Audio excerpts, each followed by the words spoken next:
Okay.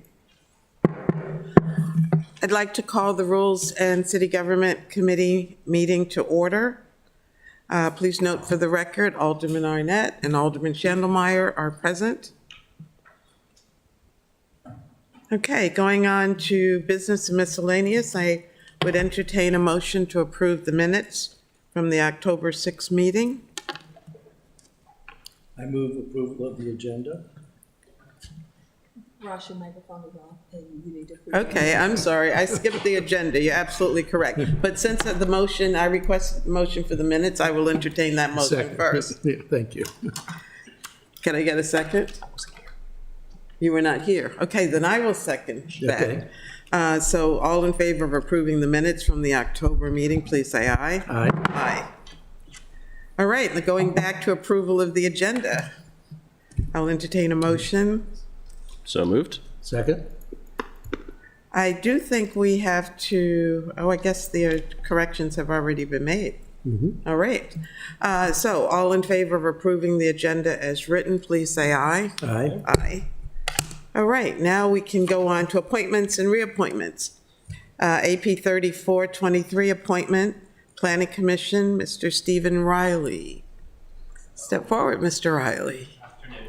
Afternoon. Good to see you, Steve. You'll want that microphone in front of you, and please make sure the green light is on. Is that So- working? Yes. Good afternoon, very good.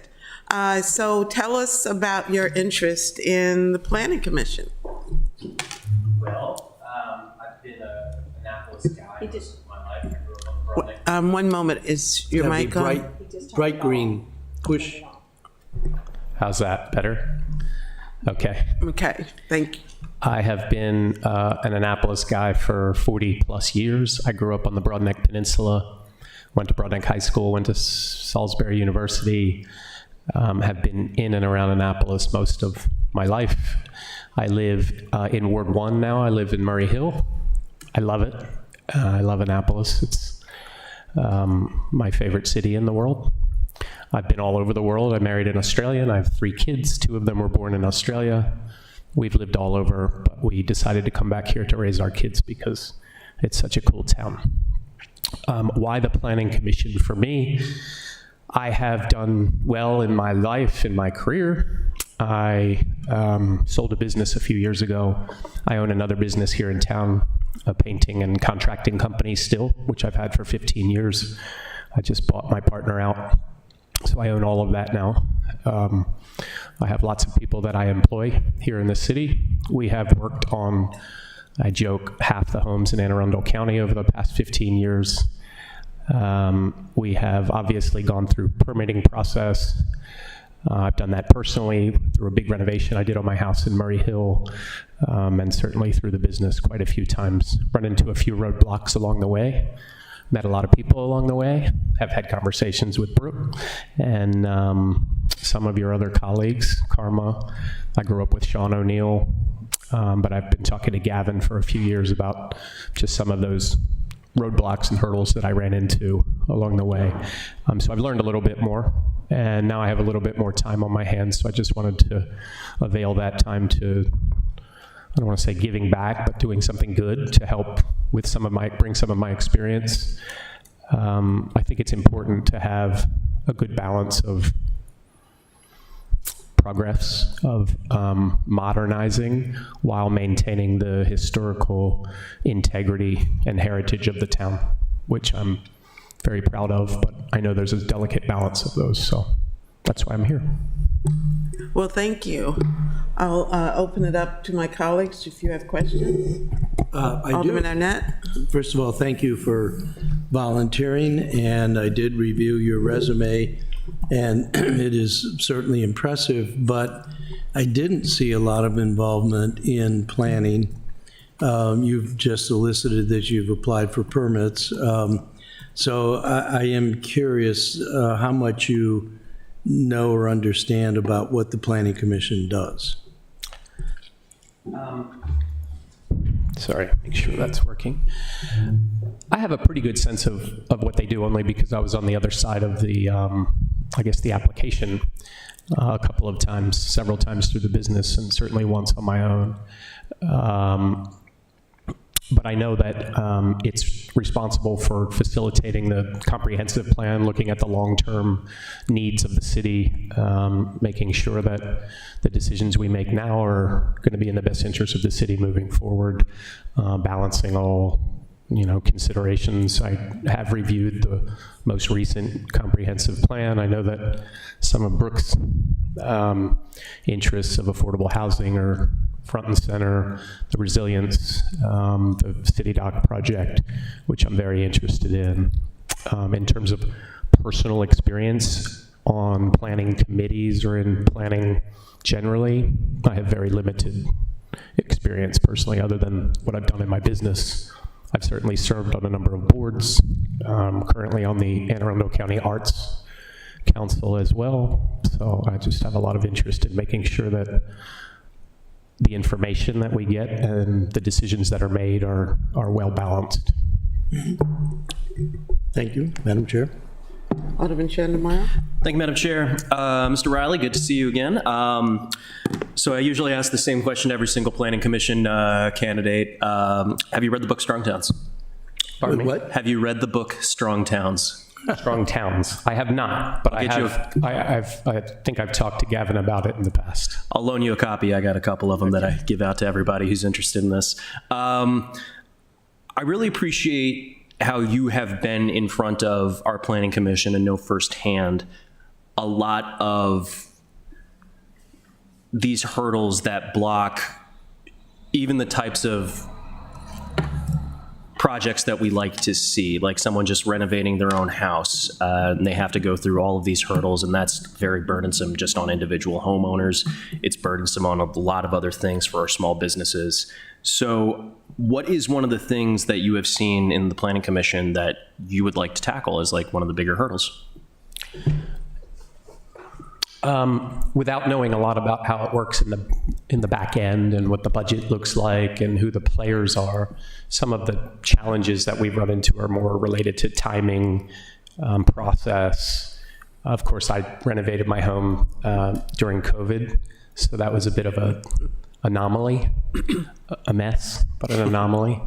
Thankfully, everything worked out. We worked with Jay Schwartz, who knows everything there is to know about how those decisions are made, what's realistic, the types of materials to use, the timing to be expected. So our expectations as a homeowner were well in line with the process from the start, save for some bumps because of COVID.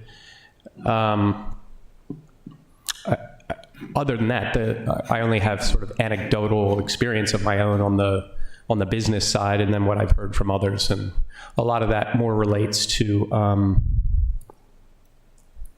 complaints about timeline and some pretty stringent rule following on what is possible. So what that means, there's individual circumstances, things that I've heard, but something like that makes me want to get involved, not to shy away from that, to understand what types of challenges there are there so you can sort of unclog some of those log jams. Thank you. And I do think that is, again, very important because a lot of issues that come up through the Planning Commission, timeline being one of them. If you're an individual homeowner just trying to fix something in your house, if you're a small business just trying to like upgrade or tweak something in your business, those delays, those unexpected shifts, they add a lot of uncertainty and cost to projects. And that really does hurt a lot of our families. It hurts a lot of our entrepreneurs. So if there's no other questions. There are. Okay. Thank you. Alderman? Thank you, Madam Chair. So I want to make sure you understand what the Planning Commission does, but what it does not do. The Planning Commission does not have any role in approving applications for renovations or anything like that. They are involved in plan development. They are certainly involved in the strategic plan, and they also review land use legislation that comes from the council. But I would say that if you're really interested in the approval of particular projects, the Board of Appeals is a better choice for you. But nevertheless, I think just based on your background and level of experience, I would be inclined to make a motion to recommend favorably on this appointment. Is there a second? Second. Thank you. I do have a question, and it's really probably more of a statement, and kind of piggybacking on what Alderman Arnett mentioned. The thing that came across to me was your interest in timelines and getting things done to assist in a timely fashion.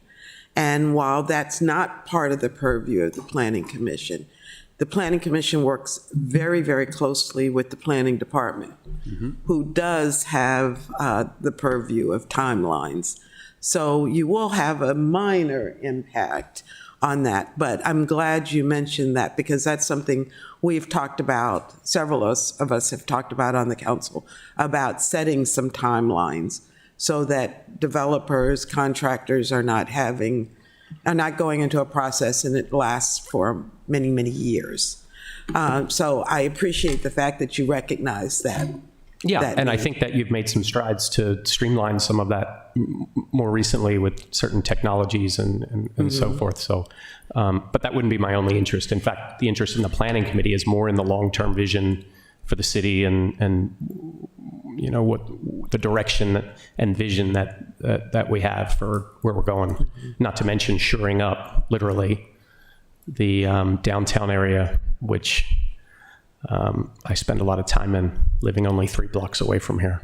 So if I can have some hand in helping that and playing a role, then that's far more where my interest is beyond timelines and permitting and that kind of thing. Thank you. If there are no further questions, I'll call the question. All in favor of giving Mr. Riley a favorable recommendation, please say aye. Aye. Aye. Thank you. Our recommendation will go before the full council on Monday night. Great, thank you. Thank you. And our thanks will come later once you get in the seat and Once I you actually do begin to, exactly. Thank you. Take care, thanks. You too. Okay, on to legislation. Our first piece is 02323, Alcohol Beverages Code Technical Corrections. Alderman Shannemeyer, this is your legislation. Are you going to speak to it? I'm sorry? Cynthia's going to speak to it. Is Ms. Reuters going to speak to it for you? So, Madam Chair, this is a technical correction put forward by the law office since these things alcohol corrections tend to come to economic matters a lot. I was asked if I would mind putting my name on the update, so Ms. Reuter can probably give us a better clarification of what the legislation does and does not do. Ms. Reuter, please. Hello, Cynthia Reuter, Legislative and Policy Analyst in the Office of Law. When we were asked to draft legislation to create a liquor license for Maryland Hall, we found that things in the liquor license portion of the code were not updated. Liquor licenses were, and this has happened over many, many, many years. Liquor licenses were created in one section and not put into another section. Things are difficult to find. So this deals only with the restaurants liquor license section, because that's the one that has the most categories. It has a lot of categories. So what we did was make sure that it had all the categories that are covered under liquor licenses. And that is the first part of it. And the second part, they were kind of jumbled together, so we wanted to simplify the ease of finding out the criteria for each liquor license. So we put all the Class B1s together, all the Class B2s together, just to make it easier to read. Questions? Alderman Arnett? Thank you, Madam Chair. I'm a little confused about this term off sale. What does that mean? That is handled by Cynthia Gaines down in the Office of Law, but Gina I can also would speak like to it. to ask the city manager or the city clerk, what does that mean? Off-sale component allows you to go into an establishment and purchase a beer or wine and take it out. So it means off-premise? I would think that adding the word premise would be helpful to people such as myself. That's, we get that language from state. It's consistent. And so most of these changes seem to relate to off-premise. The ones that don't, in addition, the sale of draft beer is permitted in refundable containers, which I assume are the so-called growlers. All right. So I think that one note I would offer is an amendment from the Rules Committee to add, in addition to off-premise sales or something like that, to make that more clear. The only other general comment is the Alcoholic Beverage Control Board has an incredibly lengthy set of rules and procedures that they operate under. And a lot of those things are not only not in code, they're not referenced in code, but I would hope that when this is passed, which I assume it will be, and I would certainly vote recommending favorably with that one amendment, that we make sure that the Alcoholic Beverage Control Board will incorporate this into their rules and procedures. Thank you, Alderman. Your recommendation is to add the word premises. I heard the city clerk say that we're paralleling our language to state language. Would it serve the same purpose to have a definition? Off-sale refers to off-premises. Ms. Eldridge? There are definitions in the rules and regs. So there are already definitions. Yes. Are they accessible, easily accessible to this portion of the code? They're in the rules and regs, they're not in the code. They're not in the code. Procedures are not No. in the code. And I don't Okay, think so- they're online.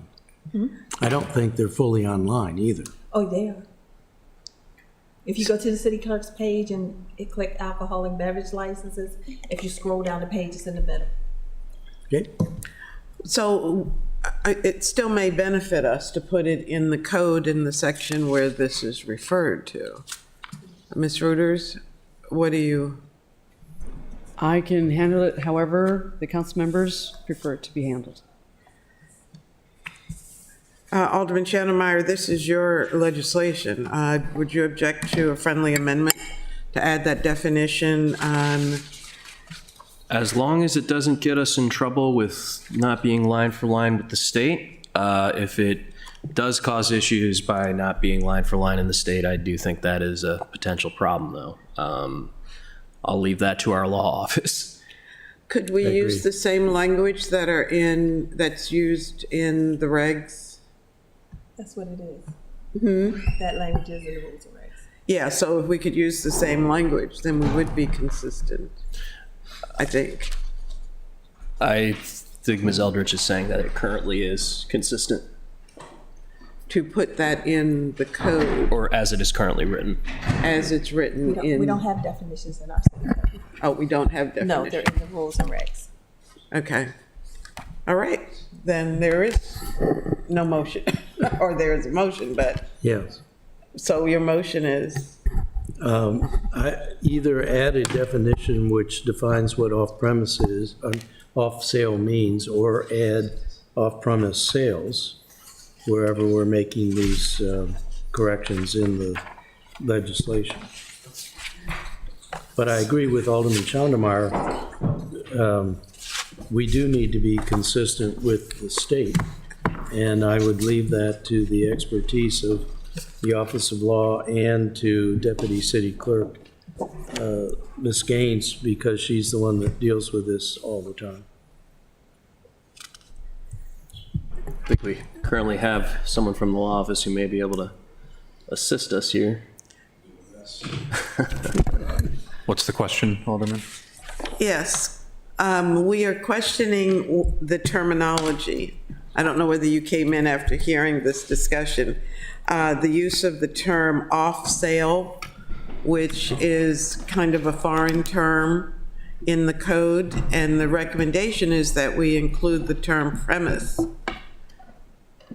Off sale, or a definition indicating that off sale would refer to off premises. Referred to currently in the code, and they, maybe need more clarification. They want to define it. Sorry, Alderwoman, can you repeat the question specifically? The question is, the potential for an amendment that would simply add the definition off sale referring to off premises or means off premises. Could that simply be added? And I'm guessing, Alderman, you're referring to, Starting on page 3 yeah, and carrying letter throughout D. the rest of the document, wherever it says off sale, have off-premise sale or sales, whichever is the proper. So if we added it once under B1 and then the same thing for B2, B3, then B4.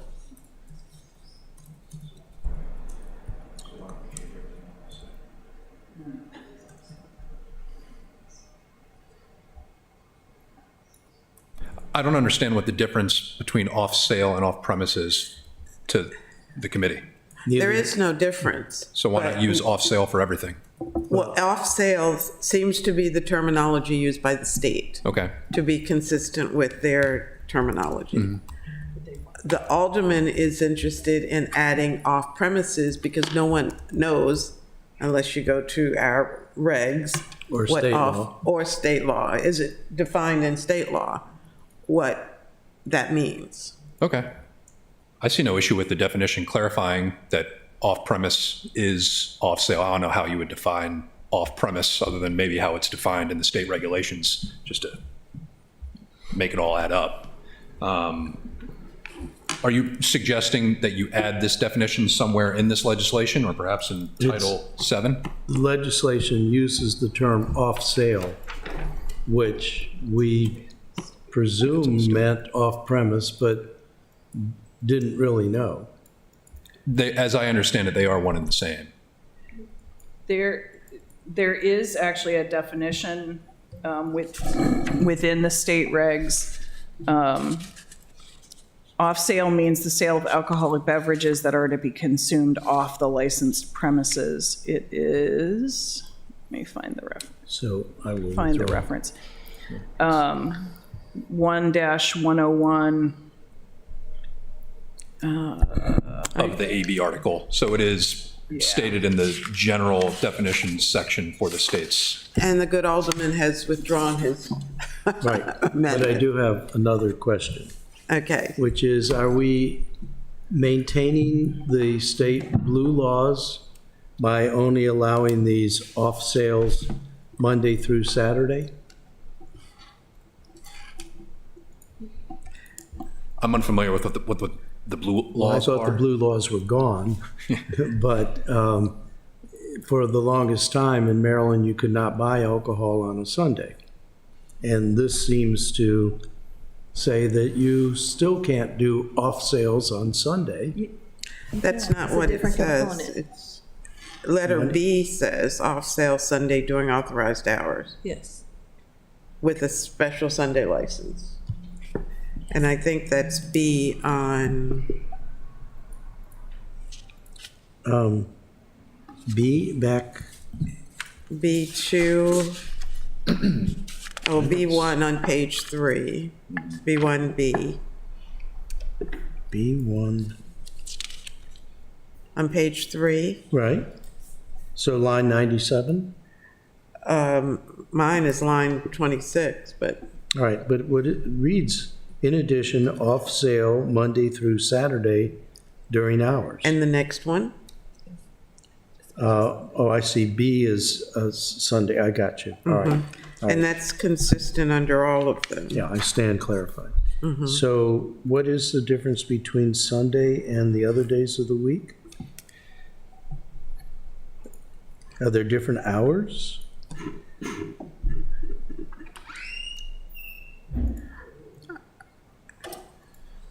Alderman Shannon Meyer? I mean, I don't see the reason to get too caught up on this. It just kind of puts us in compliance with state stuff, so. Ms. Reuters, is there a reason that has to be Monday through Saturday and then Sunday separated out?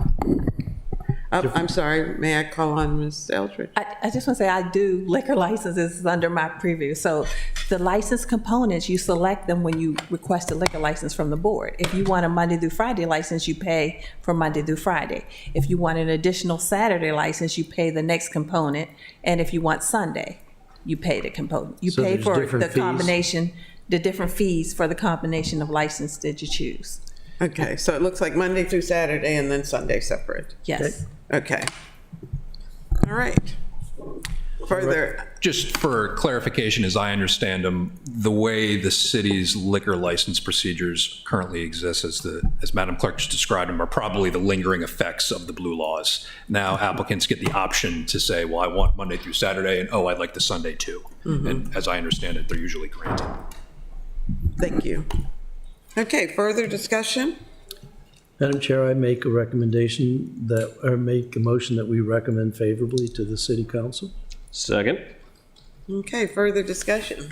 Hearing none, all in favor, please, on O2323, please say aye. Aye. Aye. All right, thank you very much. And going on to O4922. Alderman Arnett, I'm going to call on you Yes. to make a motion.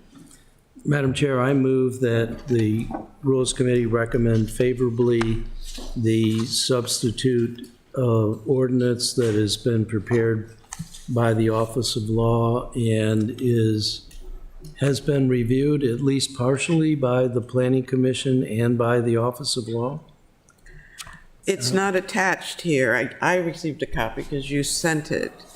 But how do we access the substitute? Well, It is an unapproved draft right now due to the city council's 2-week limit that was passed in the last meeting. We have 2 weeks to finalize this and run it through the various departments and get their reviews. So it's not fully vetted yet, but it has gone through the Office of Law.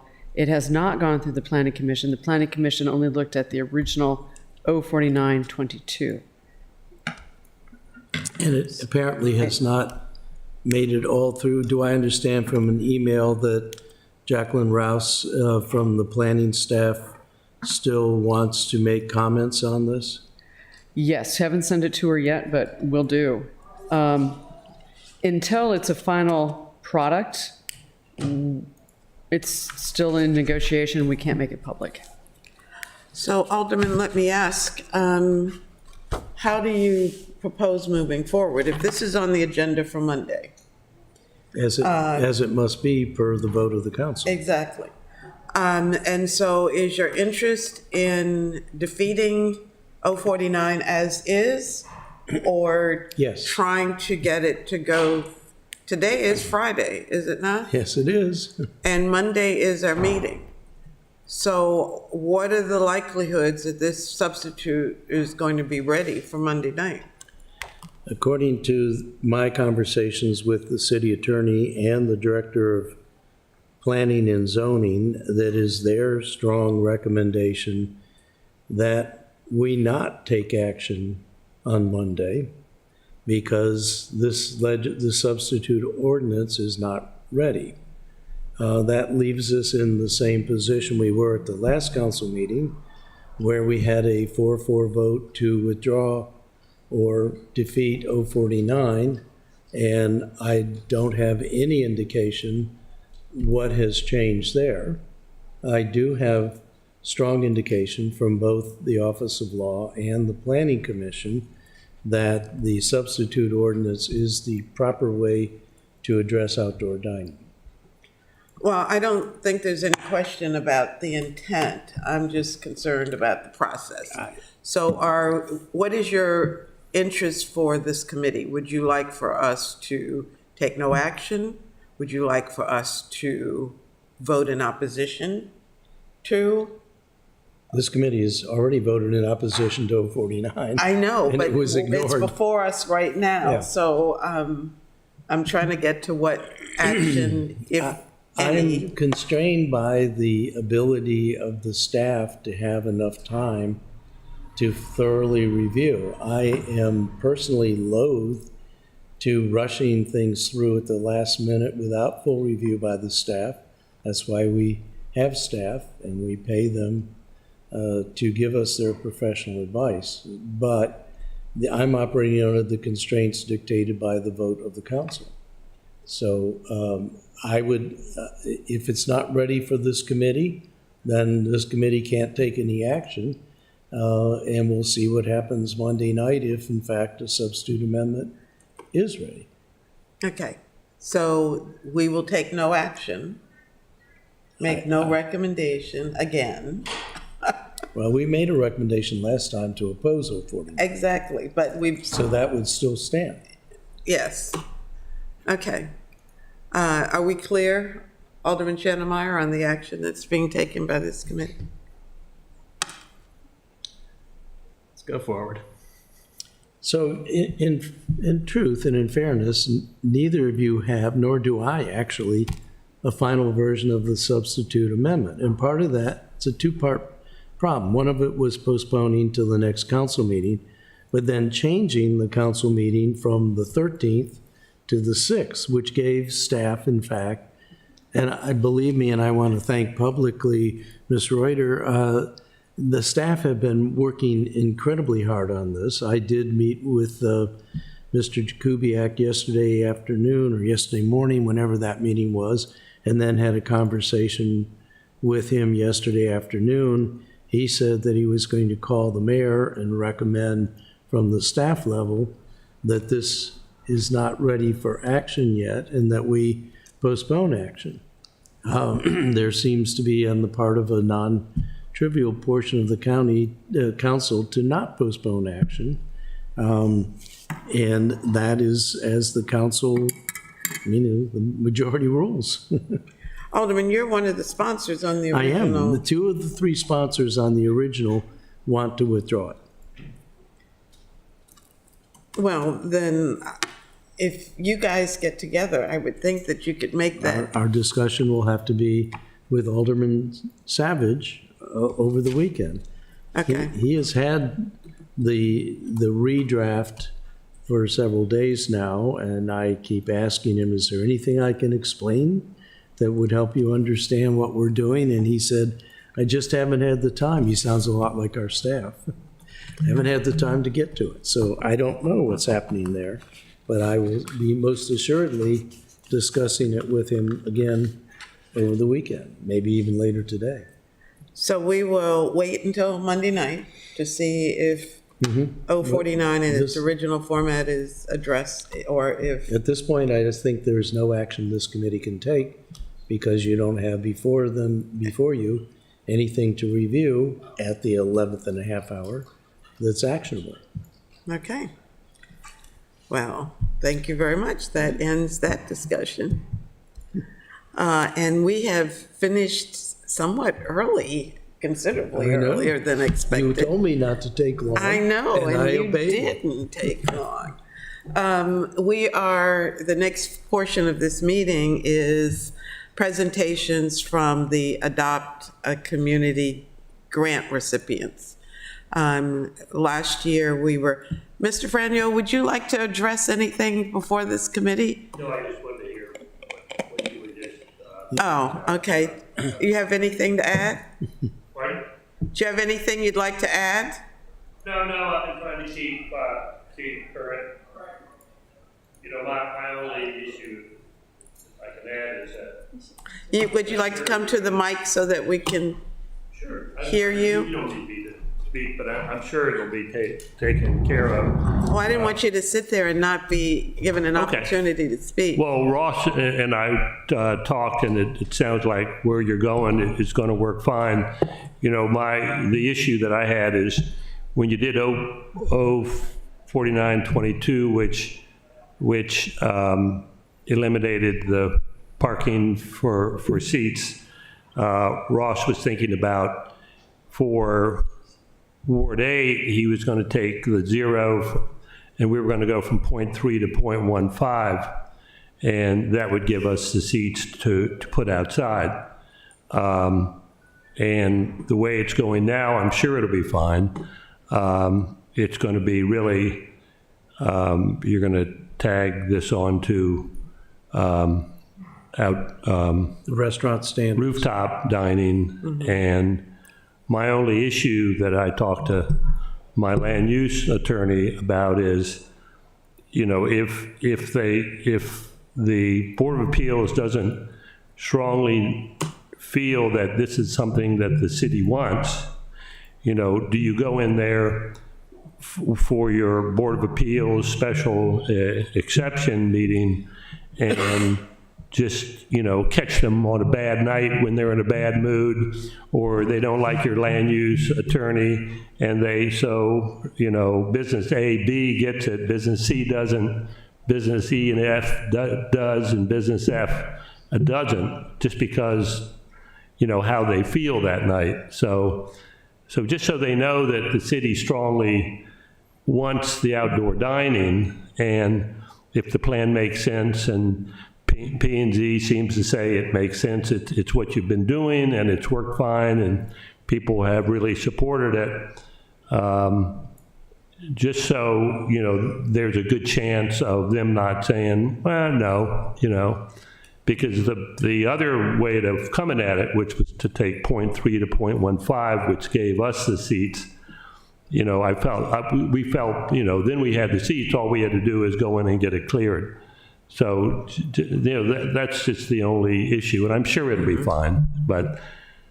Mr. Fragno, would you give us your name and address, please, for the record? Dick Fragno, 29 Eastern Avenue, Eastport, 21403. Thank you.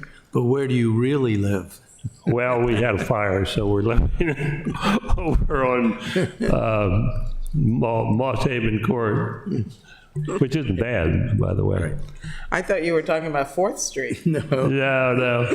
But is that clear? I mean, is that, you understand that? I just want to make sure that when you go in for your Board of Appeals special exception, it's really not just left up to how they feel that night, because the seat thing really gave us the seats to move outside for those months. So Since we have, that's my only issue.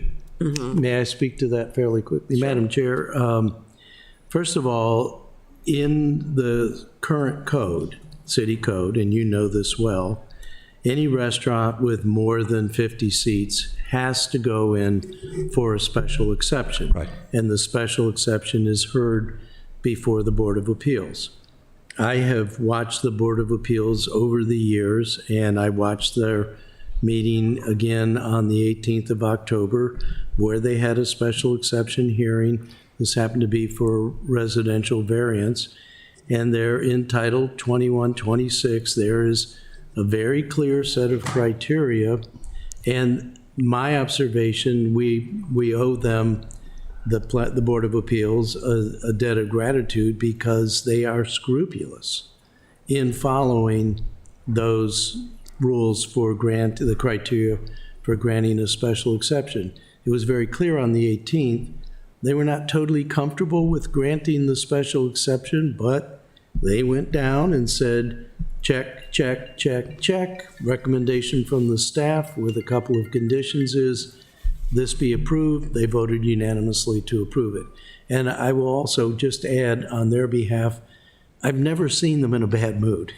They're very serious people. They take their job seriously. And, Sure. And again, I think we owe them a real applause for the hard work they do under tough situations. I mean, you're affecting somebody's home or business, and those are high emotion periods, and I think they do an excellent job. at doing what they do. I'm sure it'll be fine. Thank you. Thank you. Okay, well, I think we can take about a 10-minute break while the Adopt a Community grant recipients come in. Looks like they've started to arrive. So let's take a 10-minute break, and then we'll return and begin our presentations.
please. Good afternoon. I'd like to call the Rules and City Government Committee meeting to order again. We took a 10, which turned into a 15, 20-minute break. But anyway, I'd like to welcome all of our guests this afternoon. It's a rare opportunity when our organizations, our nonprofits, our community groups, our faith-based groups have a chance to highlight the benefits that they are making in our city. All of you were recipients of an Adopt a Community grant. And today you have an opportunity to highlight the benefit of your programs to our city. And the intent, of course, is to get additional funding for your programs. So I want to first of all welcome you today on behalf of Alderman Arnett and Alderman Schandermeyer. Welcome to the Rules and City Government Committee. And I'm going to, at this time, turn it over to Ms. Lee, who is our social worker, who is in charge of our Office of Community Services, who has been coordinating this program. One more task we've put on her plate. And so I'm going to turn it over to her, and then she'll be calling you up as she has a list. But one more thing before I hand it over to her. Sitting here, I noticed the collegiality amongst the groups. And that was one of my wishes, that everyone would be working together so that the whole city could benefit, regardless of the community with whom you're working. You're benefiting from others' opportunities, others' resources, and just other ears and voices. So I think we've already made a big step, because you guys are already working together and are benefiting for our city. So I want to just say thank you. So Ms. Lee? All right, thank you so much, Alderwoman Finlayson. So thank you also to our grantees, for everyone coming today. It's been an honor to work with everyone, and I'm very happy to just be helping out with the presentations today. So let's go on ahead and get started. And I just do have a short list here for everybody. First, we'd like to call up the Annapolis and Anne Arundel County Scholarship Trust, and their project was the Annapolis Unity Project.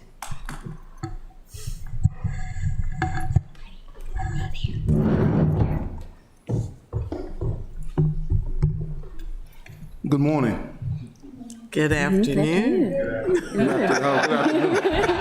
That's how. Our clock, You know, I'm in a different time zone, so I couldn't be morning. Yeah. Thank you so much for this opportunity. Anytime I have an opportunity to discuss many of the exciting programs and services that we have, I readily make myself available. Before you begin, and this is for all the organizations, please begin by introducing yourself and give us your address for our records, please. My name is Reginald Brody. I'm the co-founder of the Annapolis and Anne Arundel County Scholarship Trust. Our address is annapolistrust.org. If I can begin, again, thank you for having me today. Our mission is to work with the community to provide inspiration, mentoring, financial support for first-generation students so they can complete a higher education. What we focus on is young people that come from families who no one has ever gone to college in their families. But we're not that rigid enough where we don't provide scholarships for students that are in great need. So we've been providing college scholarships, 4-year scholarships, for students from Anne Arundel County and Prince George's County for 20 years. Now our vision, and I want to focus mostly on our vision more so than our mission. Our vision is to transform the mindset of low-income students and community in envisioning their future. And what I want to focus more on that is the word is mindset, transform mindsets, because we've had a difficult time with mindsets. Most recently, we have just made a selection to send a child to Scotland this summer. And I will tell you, it has been an ordeal just to convince not only the parents, but the community, that this is a great thing for this young person. So it's mindset. It's not so much of not wanting to, it's just creating a mindset that our young people and their parents can get their mind around the idea of transforming into something different than they've ever been involved in. So with that said, we will continue that as a focus so that we can make sure our young people have an opportunity to travel abroad. That is one of our single focuses, is for our young people to travel abroad. Our college scholarships are 4-year scholarships, which we also provide a 4-year mentor for those college students who we provide a scholarship for. This young lady here is Colby. Most of you may have known she's an Annapolitan who went to Clark Atlanta University. We provided 4-year funding for her, and now she's at UPenn finishing up her doctorate to become a medical doctor, and we're so proud of her. If you go on our website, you'll see a testimonial that she gave in regards to the trust. But she's one of 70 students that we've provided funding to, and with an additional 26 in college right now. And ultimately, that is the ultimate goal. At the end of the day, that's the goal that we have for our young people in Annapolis Gardens. We want to start providing college scholarships for those young people in Annapolis Gardens so that they can realize a future as well. The next slide. Our impact outcomes. One of the things that we have only been in Annapolis Gardens for 21 weeks. It seems like 5 years, but it's been 21 weeks. 83% direct impact on kindness. Why we selected kindness as an outcome. The violence amongst the young people in Annapolis Gardens was very, very terrible. I mean, you don't hear about it because it's not something that the police had to come in and address, but they have a very different, a negative attitude towards each other. So we wanted to focus on that. So we started an initiative where these young people had to have a better understanding of each other. And we've gotten to a point where our surveys are showing us that 83% of those young people understand the importance of kindness when students are able to, and that's because of the interaction that we have with them. This may seem as something as very trivial, but last evening we had the girls teach our boys how to dance with them. Now, some may say, what does that mean? Well, our boys assume that there's a certain way that they should be dancing with our girls. Well, so for us to address that, we had the young ladies teach them. That's a mindset shift. And once they understood that there's a certain way that they should be dancing with the girls, now we can begin to reinstitute dances for our young people. That's very fundamental things that we're doing. 73% reduction in behavior issues. That goes back to how they treat each other. But the behavior as it relates to our young people was reprehensible. They don't have a problem talking about each other and what they have and what they don't have. We address that right off the bat. When they come in the facility, you speak to each other, you address each other with respect, and it's very, very important. And we hold them accountable for that. Our surveys have said we would like to get it much higher than 73%, but based on the children that we surveyed, 73% reduction in behavioral issues. 93% youth develop a new passion by discovering career opportunities. Last Wednesday, we had our young people tell us if they were to run a business, what would that business be? And they all selected businesses. And we went out in the community and got some businesses involved with them to show them how to create a business, how to market your business. And then on that Friday, they actually had an opportunity during the movie night to sell their wares. And they were so excited. They sold everything from this is one of the bracelets that they sold that I purchased. That they had gourmet popcorn. It was just things that they could sell, that they could make, that didn't cost them a lot of money. And we were very, very, very proud of them, and they were very excited about it. But just the idea of being an entrepreneur was very, very important to them. That again goes back to mindset. If we can change the mindset, we change these young people forever. They believe that they can run a business of their own, and that's with mentoring and with partnerships. Next. just to kind of get an understanding of what our organization is, we've transformed from just being a college scholarship organization. As you can see with this info wheel, college preparatory, we prepare our young people. Once we made our selections for the young people to go to college, we prepare them. It's a 4-month process that we prepare them for not only go to college, but prepare them for the university that they're going to. And now that has transformed for our middle school students to receive the same type of college preparatory, but not only as intense as the graduating seniors. The next is mentoring. I mentioned earlier that for every student that we give a college scholarship to, we assign a 4-year mentor to them. And I'm telling you, that was probably the greatest decision we've ever made, because some of our surveys have said, back from our children, having a mentor was far more important than the funding, if you can believe that. Because if you know of a child who was going to college and no one in their family ever been to college, it is not very easy. It is very, very challenging, and some of the challenges come within the family. And so our mentoring is from one extreme to the next, helping them with midterm, preparing for midterms, exams, the whole nine, and even having them come home, get them ready to come home. The next is the Trust Center for Education and Leadership. That's what we're doing in Annapolis Gardens. That's new on our programs. The center was very much needed from a perspective of being able to address young people from age 6 to 18 to 21, including our college students. Many of our college students came back this summer and worked at the camp. The next is financial scholarships. We talked a little bit about that. And the vocational exploration. I will tell you that we are as committed to providing college scholarships as we are for vocational scholarships. We have more money in the bank for vocational scholarships than we do college. And we've been pushing and pushing and pushing. And I tell you, someone asked me the other day, one of our board members asked me the other day, why is it that? I can remember, and Alderman Finlay, you can remember having our dinners at Boys and Girls Clubs. When our young people have articulated they going to Brown or Harvard or Yale, everybody stands up and claps. When they want to be a lawyer, they want to be a doctor, a dentist, everybody stands up and claps. When a young person says, I want to be an electrician, oh, that's nice.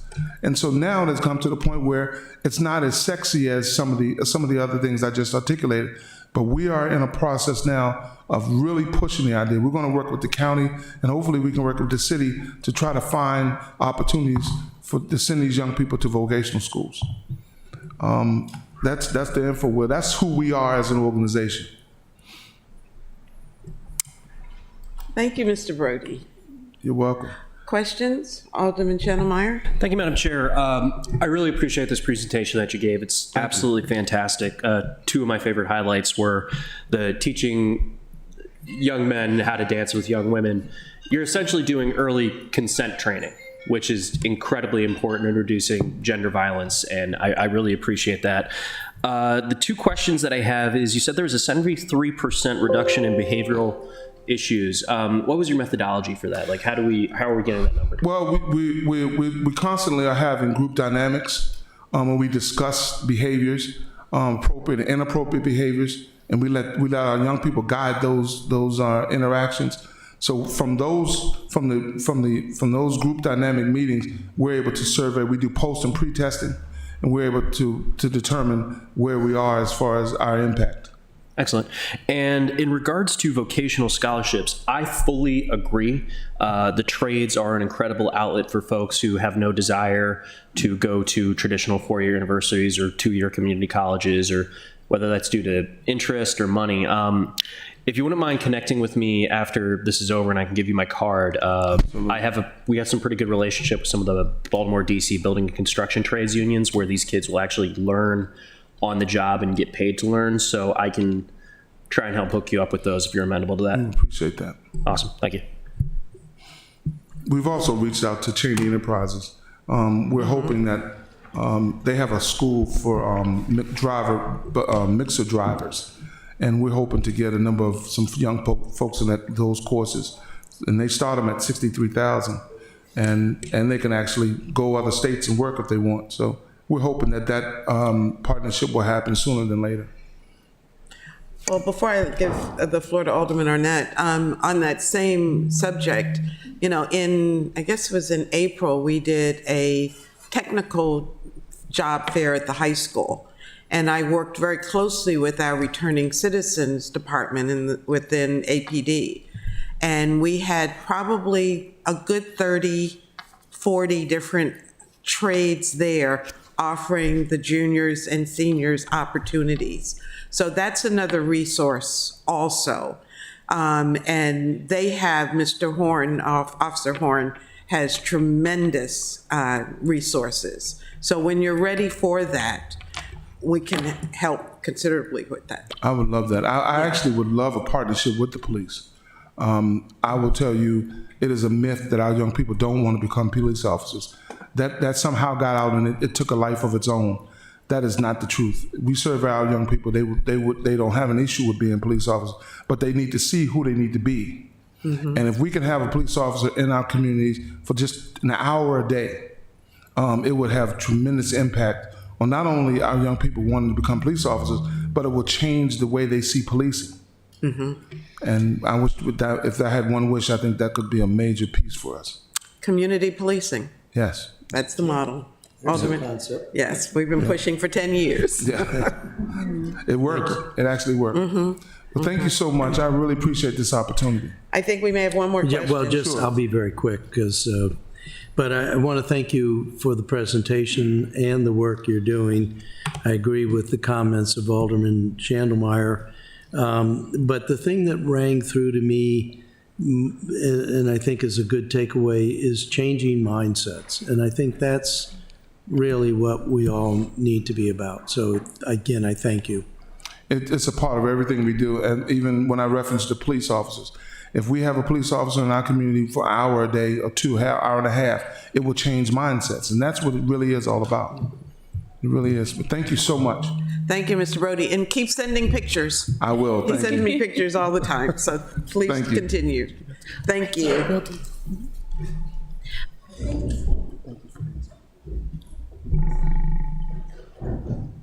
All right, thank you so much, Mr. Brody. We definitely appreciate your presentation today and your time. Mr. Brody, could you send us your presentation, please? Yes. Oh, you already have it. Okay. Yep. And I do have this card here, so I'll make sure everyone gets a copy. Wonderful. Thank you.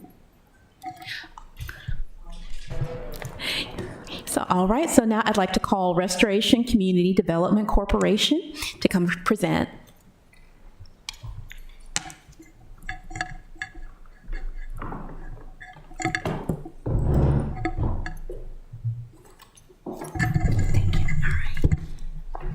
Good afternoon. I'm Cheryl Menendez. Our actual business address is in Annapolis for our H2O for Life Clubhouse. We're actually located in the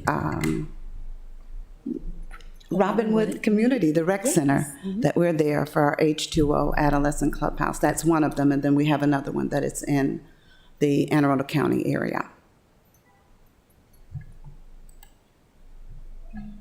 So we're going to start with a video of one of the pieces we've just done. We did a re-grand opening of our Adolescent Recovery Clubhouse, our music studio. It is the only one that is in housing in Anne Arundel County, and it's believed that it's the only one in the state of Maryland.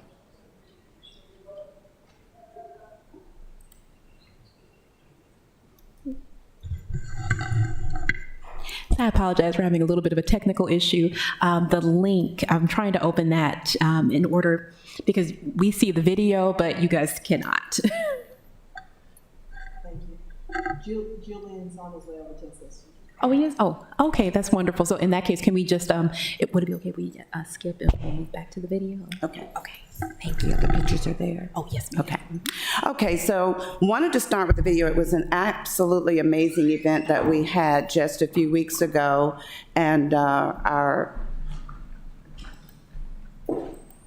Robinwood area was actually wonderful. We had probably 150 persons to show up. We actually had Shanika Henson, who is our actual delegate, who presented for us. We had so many guests that were there from Annapolis, from other areas that provided.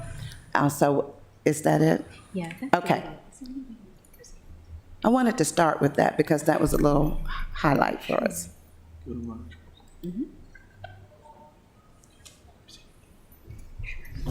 I'll keep going on. Want to share with you that for us, we've been working in Robinwood area for over 18 years. It's been amazing, probably a little longer than that. My husband and I started before his death. And so what we've done over the years is to provide programming, strengthening families, actually evidence-based practices. We're also doing ACEs, which has been wonderful. But the Clubhouse, the video that we wanted to show is about the music studio. And the reason that we're using that is because we're finding out how music affects our young people. That's one of the pictures from that event. It's the H2O for Life Adolescent Clubhouse. The use of technology, and what we found out that what music does is that it pulls people together, especially our young people. We found out that what happened, that when you utilize music, it affects the brain, it affects the mind. We actually started out learning that the megahertz that was supposed to be utilized for music was supposed to be at like 440, but what we're seeing now is a lot of the things that are taking place with the music, that it increases that megahertz in a child's brain, and it creates a lot of the issues that we see right now, believe it or not. But to pull them with the music is very important, and sometimes students are genuinely interested in learning, and we're using music as learning. Smart, you're ready now? Okay, you're good to go. All right.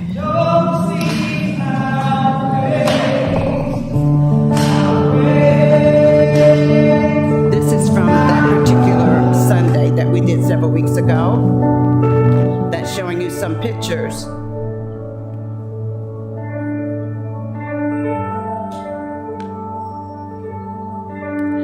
We actually redid the gym in Robinwood. This is the music studio that we built. All of the children have a piano. They have the opportunity to learn about piano. We also built our own community food pantry there, because one of the things that we're finding out is a lot of the children who are there are hungry. Our community, we actually have, and we can stop that one and go to the next one. We actually have been feeding in the Robinwood area for several years. Actually, we have 4 food pantries. We actually have a baby pantry, which is important, and I am on the county executive board for 2 years. We've been assigned because of the issue with food that's there. Those are some of the children that are part of the studio. You can actually see them. They are having a ball, actually utilizing, I don't know if you can actually see right there on the tables, those are all pianos. Those pianos sound just like an actual piano, and it is causing the opportunity for these children to utilize it in another way, because I just was with the Lieutenant Governor last week at Morgan State University, and they're talking about how they're changing, just talking about math so that children can understand and love it more. And what we're finding out is a lot of our children are not involved with math. And she said about STEM, but they've added on another alphabet to STEM. It's now STEAM because of the arts. What we're finding out, the children are very involved with arts.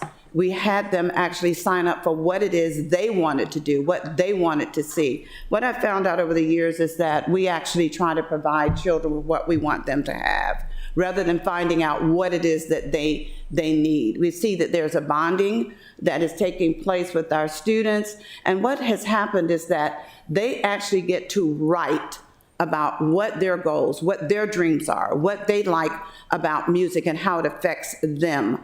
And I think for me, for this particular piece, because we also do, I don't know if you have the other picture of our actual clubhouse, that's the music piece, but we actually rebuilt this studio for it to look like it's looking today. But if you would see the picture on your left, that is what Robinwood looks like right now. It was actually a very rundown place that had, but we have rebuilt it. We've spent a lot of money to do that for the children, for them to want to learn, to have a clean, decent place. We redid the floors, we bought new furniture, everything that you see, we painted the clubhouse so that the children can actually go there and have a place of their own. It's better in many cases of their own homes. You know, we take the children out of the neighborhoods sometimes for them to see other places that people really care about them. That is one of our Councilman Smith, who was there, what did I say? Yeah, who was there that Sunday that we had the event. And they were all very impressed with what they saw, with the building, what we're providing for the students, especially for me, because we have a lot of students who are hungry. And we are there Wednesday, Thursday, and Friday. We bring an actual U-Haul every other Thursday. The children have access to meats, to vegetables, to everything you can really think of for them to be healthy, because how can they learn if they're hungry? And they're living in environments sometimes where we know that their communities have like mold or what have you in it, so they can't even breathe right. So how are they ever actually able to do what it is necessary to think and have the homework and complete their homework and do the things that they need to do? We have 3 students who have actually graduated from the program, who are in college. 2 are in Towson, but they actually got scholarships. They lived in Robinwood all of their lives, but they have scholarships to school. And that makes us very, very happy to see that. And I'm looking at these pictures, so I want to be sure that I'm talking about what we actually have. We also have the children working with the music because of the fact we want to expand their horizons and what they're doing. We want to be able to show them, and I heard it was mentioned about kindness, and as we know, the Surgeon General has advised that the biggest disease that's in our country right now, it is not drugs, it's not alcohol, it's not even violence. What it is that our young people, our adults are lonely. They're lonely and they're looking for kindness, and this is a place where they can meet, they can talk, they can share what's going on in their lives and in school. In fact, last week I did a TV program with Anne Arundel County Public Schools. I was asked to come and do a broadcast about what's really happening with our students. And what are we seeing? Yesterday, had a call from Annapolis Senior High because there's a student there that I know very, very well, had not been to school in several days. And so we were able to talk with them over the phone, and talk about what do we do that we can get the students back in school. We have a lot of children who are not going to school, and they don't have a safe place that they can go and that they can share and that they can learn. And this is our biggest goal for what we're doing. I don't know if there's one more. Okay, and this again is the studio that you can see. We built that studio. We put everything in it.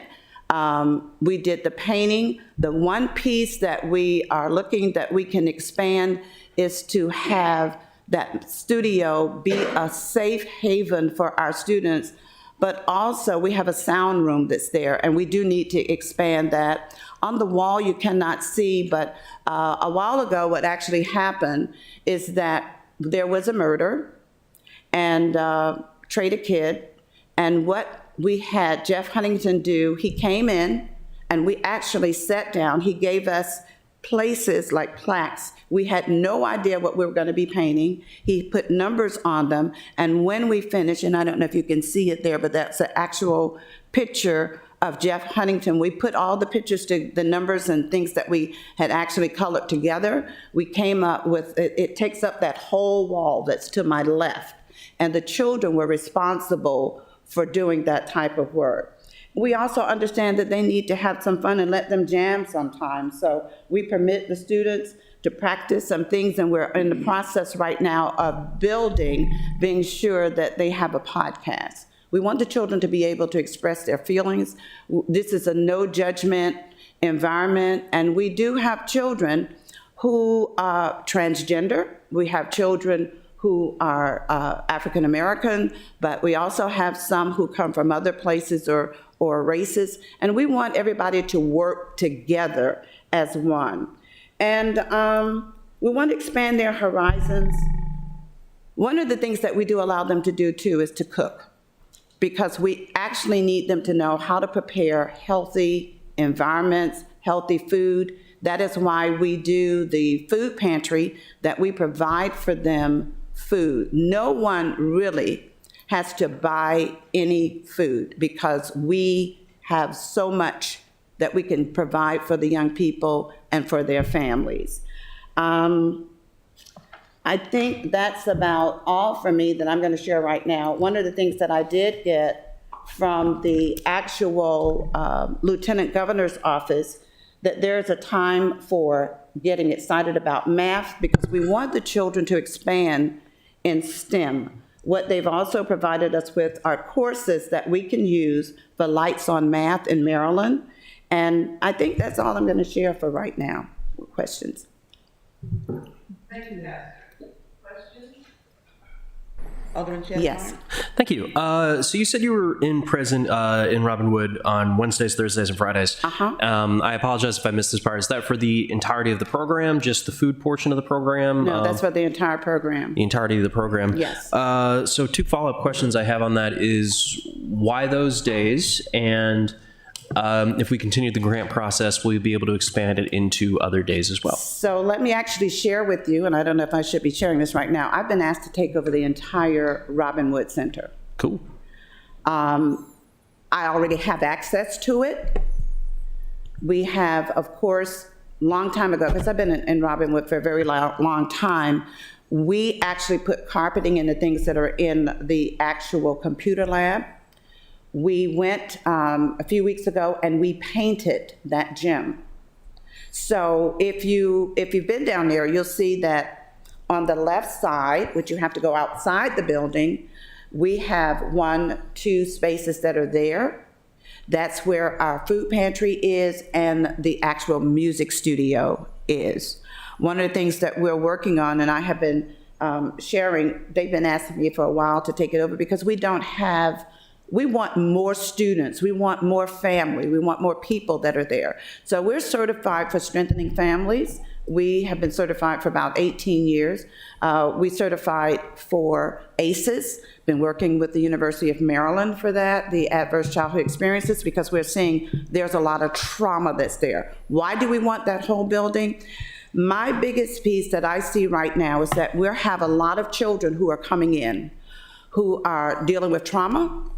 These children are dealing with, I don't know if you've heard of Dr. Gabor Mate, but what he talks about is the fact that how children all of us were designed for attachment, and we don't have a lot of that that's taking place. It starts in the womb. So it's not that these children are trying to act out or do the things that they're doing. It's because they have not, and I can speak for myself because I was one of them, that do not have that attachment that needs to take place. What if we had an environment where those students can come in, they have access, and to answer your question, I'm doing it a long way around, yes, we would open more days. It's actually the funding and the fact that we're doing ages 12 to 17. But I would like to see even the younger ones that are involved as well. There's actually nothing there for the children and families, and that's what actually bothers me. Thank you. Not a question, an observation about your long-term commitment to the community. I was going through my T-shirt drawer the other day and came across the I think you were on this march too, where we marched through the community together, and it brought back memories of that effort prompted by other violence way back then. But again, thank you for your long-term commitment to the community. Thank you, and you're gonna make me cry, because one of the other pieces, and I'm very emotional, is that I don't know if you were aware, but we did a piece that was actually called Friday Night Alternative. that came out of the violence that was happening. We picked up over 100 children with our vans every Friday night. From 6 o'clock, they were there until almost midnight. We never had one incident. We never had fighting. When we did the march, someone just sent me the video from the march. And we planned for months before we did that march. And it was all planned out all over the city of Annapolis. And the police department were involved. You all were involved. It was an amazing event. And we heard that night that someone from the police department called us and said they had no shootings, no anything that night. And there's been a lot that can be done, but I'll go back to the fact of we're not going to get them in college. We're not going to get them to complete school until they know that there are people that really care and love them. It's not about money so much for me because I give a lot myself all over this city and always have. My piece is, how do we make our young people feel that they're wanted? How do we make them feel that we care more than them being in places that may not have the amenities as they see other people having? That's the piece for me, sir.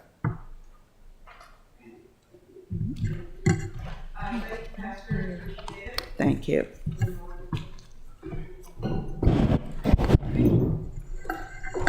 It's off. All right, thank you so much, Pastor Menendez. All right. Next, we have Charting Careers, the community impact team of the Greater Clay Street community.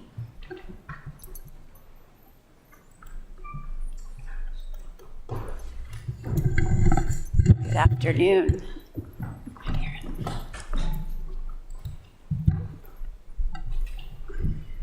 Good afternoon. Thank you for having us, and thank you so much for your grant. Our grant was to support the Greater Clay Street community, and so that is what our team has done. Before we get into the grant, I wanted to explain a little bit more about Charting Careers and who we are, and then I'll turn it over to Veronica Grant and Renitra. My name is Erin Snell. Our address is 210 Legion Avenue, Annapolis, Maryland. My name is Renitra Anderson. My address, I'm the Community Impact Specialist for the Greater Clay Street community, and my address is 51 Clay Street, Annapolis, Maryland. My name is Veronica Grant. Ms. Grant, could you get on the mic? My name is Veronica Grant. I'm the community event support for Charting Careers, as well as the president of the Resident Council of Canopy Terrace. And I live at 23 Bates Street. Thank you. Our mission is to inspire youth to discover their power and reach their goals. And similar to our counterparts here, we work through mentoring, providing life-enriching opportunities, and family partnership. And that family partnership is really what makes so much of the impact that we're having. We exist because we know our young people, where they are born, their income, their ethnicity is correlated with how many opportunities they have, and that is just not right. And so we believe all young people have tremendous potential, that your zip code shouldn't determine the opportunities you have, and we want all young people to thrive. We are a fairly young nonprofit, so we started in 2018. We currently have around 50 plus students and their parents. We also serve an additional 35 families through our Impact Specialist program and another 85 children. And now we've been serving actually closer to 300 students through some career days. We've been doing it at Annapolis Middle School and hopefully at Bates also. And we have quite a few volunteers, volunteer tutors, mentors, and more. So our model is longitudinal. So we start with second graders and then work to serve those same second graders through elementary, middle, high school, to and through college, because we know that relationships, similar to Pastor Menendez said, relationships are everything, and those trusting adult relationships deeply matter. And so we don't want to just pass our kids off, but stay with them. And sometimes it takes 2 to 3 years to see that impact. But we know if we're in it for the long term, we can meet the child and family where they're at. So So in elementary school, that looks like after-school programming twice a week, where we're doing reading, tutoring, and partnering with the Maritime Museum, so the kids are out kayaking and hiking and practicing social emotional skills. Middle school, we continue the twice a week after school and add in a one-on-one mentor. And then in high school, we go into the high school at least once a week and do programming, as well as college visits, field trips. And we now have 15 students who have graduated. So 100% of our students have graduated from high school and have started college. Some of them are thriving in college and some of them are struggling, but our goal is to see them all the way through. And then what is also different is we follow the social ecological model of prevention, which is this idea that we're serving a young person in their entirety, that are part of a family and community relationships, as part of this larger community in terms of the school and city, but also part of society. So how can we at these different levels have positive impacts and help make positive change? We have an amazing staff. These staff here are most of our longitudinal staff and then some of our support staff, but the main reason we're here today is about our incredible community impact staff, which are on the next page. So this team, as you can see, Renitra here and Veronica are working out of the Clay Street community. Renitra also does work in some of the other neighborhoods, and Ms. Dorothea Abrams in Woodside and Ronche Clark, who you know well from her work in the city, also works with us part-time. And to quickly talk, so we do one-on-one mentoring as well as group mentoring for our middle, high school, and college students. And again, those trusting relationships are so important. And then we also, you can go to the next slide, offer these educational opportunities. I already spoke about those, but as you can see in one of those pictures at the bottom, that is our staff helping a student finish her FAFSA or some of her college acceptance pieces. So that sort of wraparound support is critical. You can keep going. I feel like I talked about that. Thank you. Keep going. And then our family partnership piece. And so this is very similar to the work of the impact specialists, but really working with parents to help them assess their own needs and set goals. And so each quarter we work on helping each parent or caregiver set a goal that's meaningful for their family and then work towards that goal with support. So it could be mental health support, it could be GED classes, it could be food, but really having that parent be planning for themselves and then also do the same thing with the young people. So each quarter they're setting and achieving their goals. And so for our community impact teams, so we've had this program now for a few years where we've been able to hire leaders who are already doing this kind of work and help provide funding. And so they are providing needs assessments in communities, linking families with resources, and really knowing best what their communities need. And so the project goals for this were to increase trusting relationships among community members in the Clay Street community, increase engagement, connect residents with resources to strengthen families and achieve their goals, and to broaden opportunities. And then the strategies that they followed, I will turn it over to Renitra and Veronica. Thank you. Yes, we go door to door to try to recruit members who feel the need to have their family a part of Charting Careers. And as a result of the grant that you all provided, we were able to bring a number of programs and things to the community that they said that they wanted to have in the community. And they're looking forward to us doing more things, like doing more field trips and bringing in other resources that the families need. What's the name? Okay.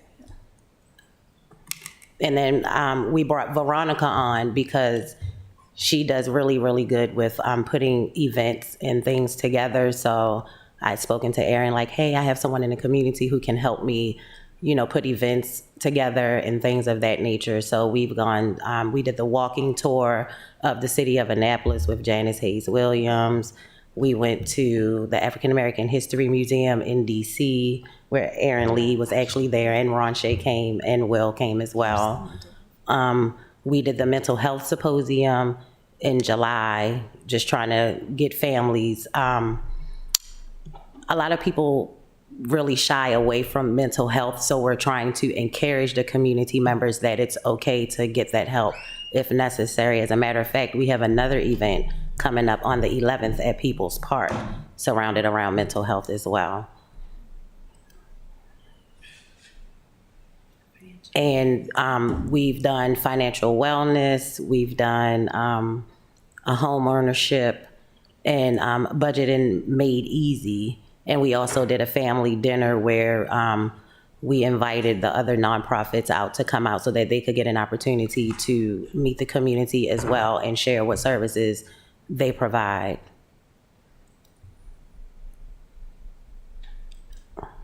Okay, you up next. Oh, the home buyers workshop, that went very, me and myself, boys. The home buyers workshop went very well. In fact, we have a testimonial from one of the attendees of the home buyer workshop. Yeah, I can read it really quick. She said, "Thank you all for your presentation for the first time home buyers workshop that delivered awesome intel and techniques to manage my finances and prepare me for home ownership.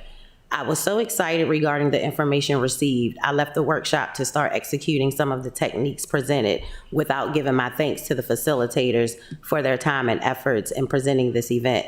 The information, techniques, and the resources offered were the missing links needed to start my journey to home ownership and financial stability and security.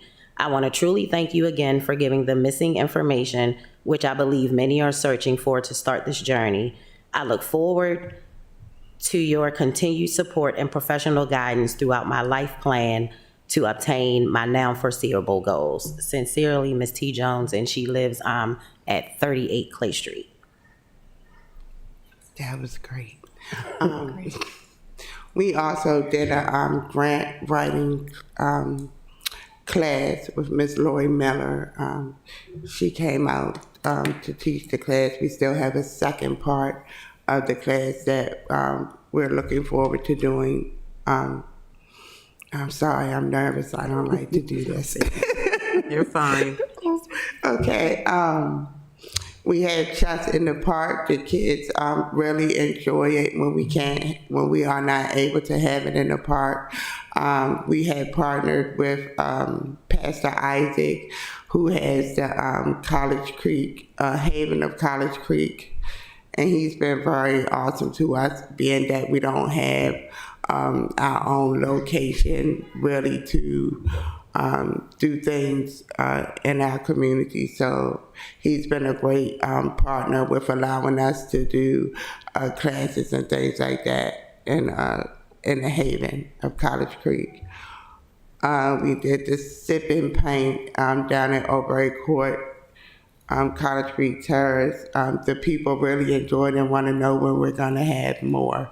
That one was for Domestic Violence Month, so we had all the women there. We had an opportunity to have better community engagement, and it was just awesome. So the women were bonding, and we're really looking forward to doing another one of those.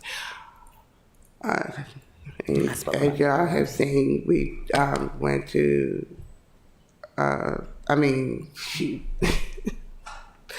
we did the tour, the walking tour, which Ms. Renita already spoke about, and that was really wonderful with Ms. Janice Hayes. The children really learned a lot.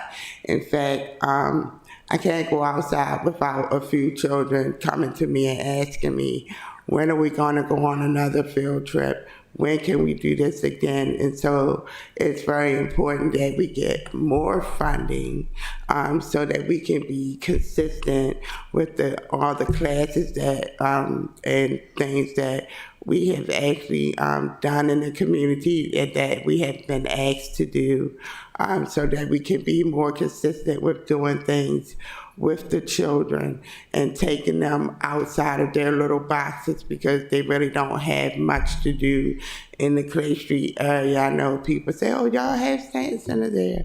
Well, I think they need a little more than that.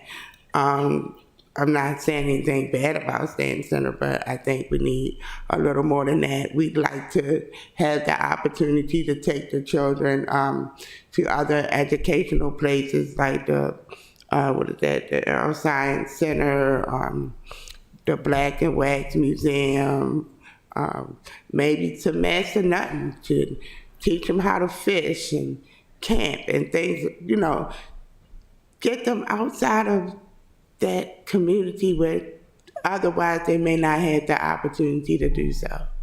So the most important thing is consistency, to stay consistent and to keep building on what we've already done, because we have gained the trust of our community and we want to keep that trust, and in order to be able to keep the trust, I feel like, you know, we just need to be able to stay consistent.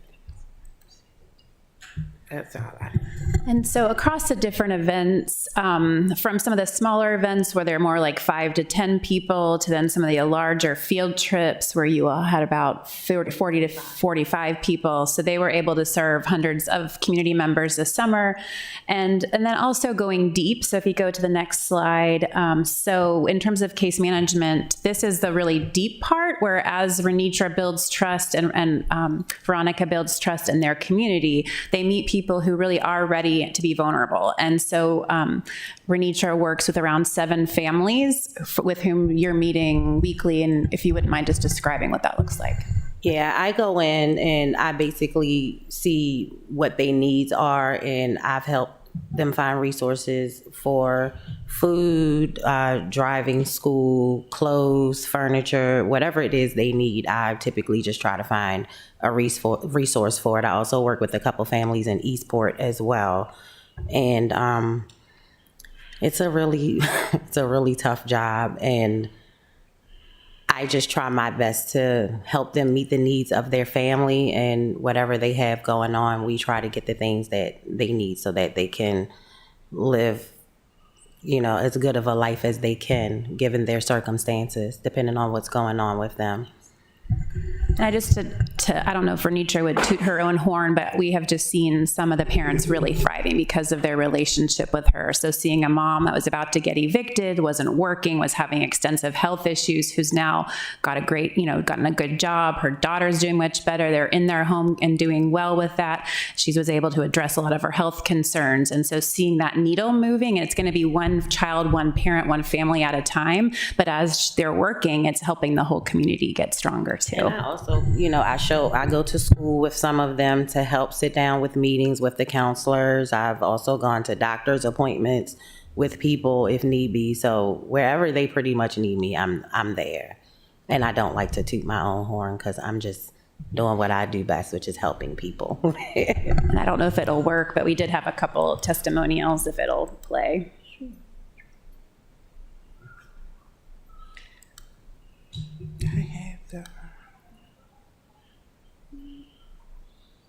If you want to hear what she was saying. Okay. Well, that's okay. Okay about that. So thank you again for the opportunity, and it was transformational for us and for the community, so we really would appreciate more funding, more support if it's there. Thank you, Madam Chair. One of the interesting things you brought up is folks were hesitant to accept some of the mental health resources that were brought forward. Is that, what's behind that? Is that cultural attitude? Is that lack of access because the mental health resources? A lot of it is cultural attitude. Okay. And what we're trying to do is do more things surrounded around mental health to give them that level of comfort to address any issues they may have. Is there anything we can do as a body to potentially help out with that? I don't know what a legislature can do regarding cultural attitude. If you can provide us with more resources as far as, who people can speak with, that would be great. Because you have some people who they just want to meet with a Black person, or if some men, they only want to meet with males. So, I feel like the more resources, the more resources we have, the better we will be able to help meet their needs, whatever it will be. Thank you. I was going to say too, just the partnerships really help. So Arundel Lodge, we partner with them and they come to the after school programs on Mondays. And then also Waypoint Wellness is offering us some free therapy because there's so many places with long waiting lists, speaking to what Renitra is speaking about. And so they have sort of committed to us that they will fit people in quicker. And so we're able to do that because we have some mental health funding from somewhere else, but again, it comes down to funding. Were you going to say something, Veronica? That was one of the things that I wanted to say also, as far as mental health is concerned, for people in our communities, the really only place available for us is Arundel Lodge. And I'm happy to have Arundel Lodge, but then there's also a transportation issue for people to get back and forth, to their appointments. And so we could use maybe some help in the transportation area as well. So for these mental health resources, I apologize for misunderstanding. The goal is what we're currently providing, is it to get folks from the Clay Street area to a therapy center, or is it bringing therapy centers to the Clay Street area? You're on point. That would be great. Both. Either or. Yeah. Both. Okay. Some of them may shy away from actually it being in the community because they don't want people to know that they have an issue. Mm-hmm. A lot of people don't want people to know that they're, speaking to a therapist or a psychologist or psychiatrist or, something of that nature. So forgive my ignorance of this question.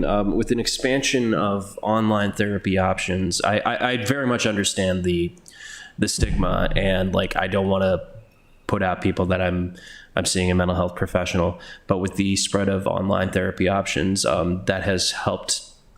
Tremendously. Telehealth has helped expand that access, but is there difficulty in the community accessing those telehealth options? Yes, because a lot of our students there's multiple members of a family sharing the same bedroom, sharing the same spaces. And so a lot of our kids do not feel comfortable doing a therapy session at home. And so we're having to pay for Ubers or drive with volunteers, take kids to in-person therapy. So I think for some, it is an amazing resource. And for others, it's not accessible if they're at home. So that accessibility issue, that's a space and privacy issue, not necessarily a connection to the internet issue. It's more of a housing issue. Okay. And then to add to that, Waypoint Wellness, they are offering, there's a lot of children that have autism and ADHD in the Woodside Gardens community. And so they're doing Thursday free autism support group or autism group therapy there. And so I think if we could get more space in Clay Street that would be free to use, they would be willing to come in and do some more groups in Clay Street also. Thank you. Okay, thank you. Alderman Arnett?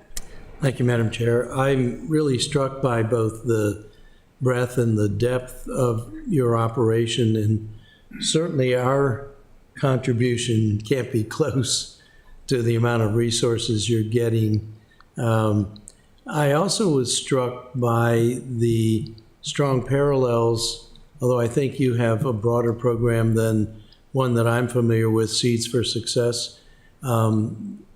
And I think at the end of all of this session, one of the things that maybe we'll ask Ms. Lee, but it does seem to me like we have a lot of efforts that are going on in a lot of different places and doing a lot of the same sorts of things. And I'm wondering if there isn't an opportunity for more collaboration and broader outreach, but we'll leave that to after we hear from everybody. And we are talking, so we talk with Seeds for Success also, and there are just so many young people and families who need support, and we can't all serve more than a certain number, or else you're starting to get, with that deep work, you're starting to get caseloads that are too big. So in many ways, if Seeds for Success is focusing more in the Eastport area, and then we're focusing on some of the other neighborhoods, we can refer kids to each other and really not duplicate effort, but really kind of share what's working with each other. So we definitely agree with you about collaboration. And I'll add that that was the original intent at the end of the day with this program, that we could see what's going on with the different groups and they can work together so they're not duplicating efforts. They can share resources. But at the end of the day, we have a tremendous amount of need. And while we have wonderful organizations, we still don't have enough. You know, I think that's still, you know, no matter what. So anyway, thank you very much. Appreciate it. In terms of enough, I remind you, you remember this well, that when you and I started on the council, the amount of community grants was $800,000. Absolutely. And now it's 3-something if we're lucky. A little less than 4 now. Yeah. When you look at the size of the city's tax base and the size of the need, certainly we can step up and do more.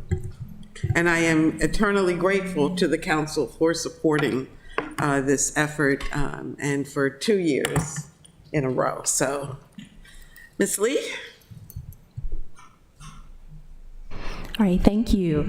All right, so now we'll have Zeta Gamma Foundation of Sigma Pi Phi Fraternity, the Zeta Gamma Foundation Leadership and Mentoring Project.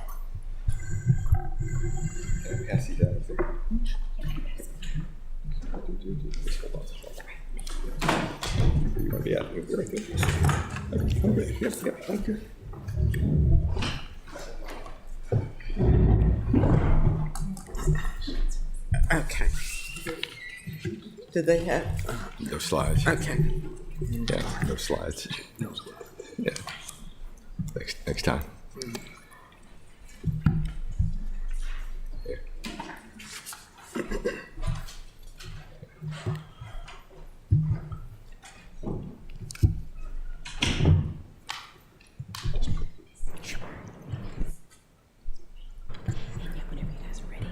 Wherever you want to go. I'm ready. Yep. Good afternoon. I'm Eris Allen. Is this mic on? Did you hear me? Make sure the mic is on. It is on. Okay, it's on. Okay. Is it on? You can hear me now? Can hear you now. Eris Allen, I'm president of Zeta Gamma, and to my left is John Dove, who is the chair of our Social Action Initiative. We are probably taking a different approach to some of the other grantees that you have heard today. But I think what we're doing is a very worthwhile effort, and we've had good success to this point. I'll give you sort of an overview of what we've been doing, and John will then pick up and continue with some additional information. We were made aware, it's been a while ago, that the Annapolis African American students are lagging below national standards for the SAT achievement. And it's because of this disturbing statistic that our foundation is providing SAT counseling and prep in the form of a pilot program for 10 Annapolis High School students. The program was held at the Annapolis Elementary School. I know it as Green Street Elementary School, but we met every Saturday morning for 4-hour sessions with the students. And they received direct instruction and guided group workshops covering math, reading, assessment, and tactical interviews. At the end of these, each Saturday at the end of the 4-hour session, we would have lunch with various professionals from our organization that would come in, sit with the students, and just casually talk about their careers, and gave the students a chance to learn about careers. And those were exciting, I think, lunches. I think everyone enjoyed it and got a lot out of it.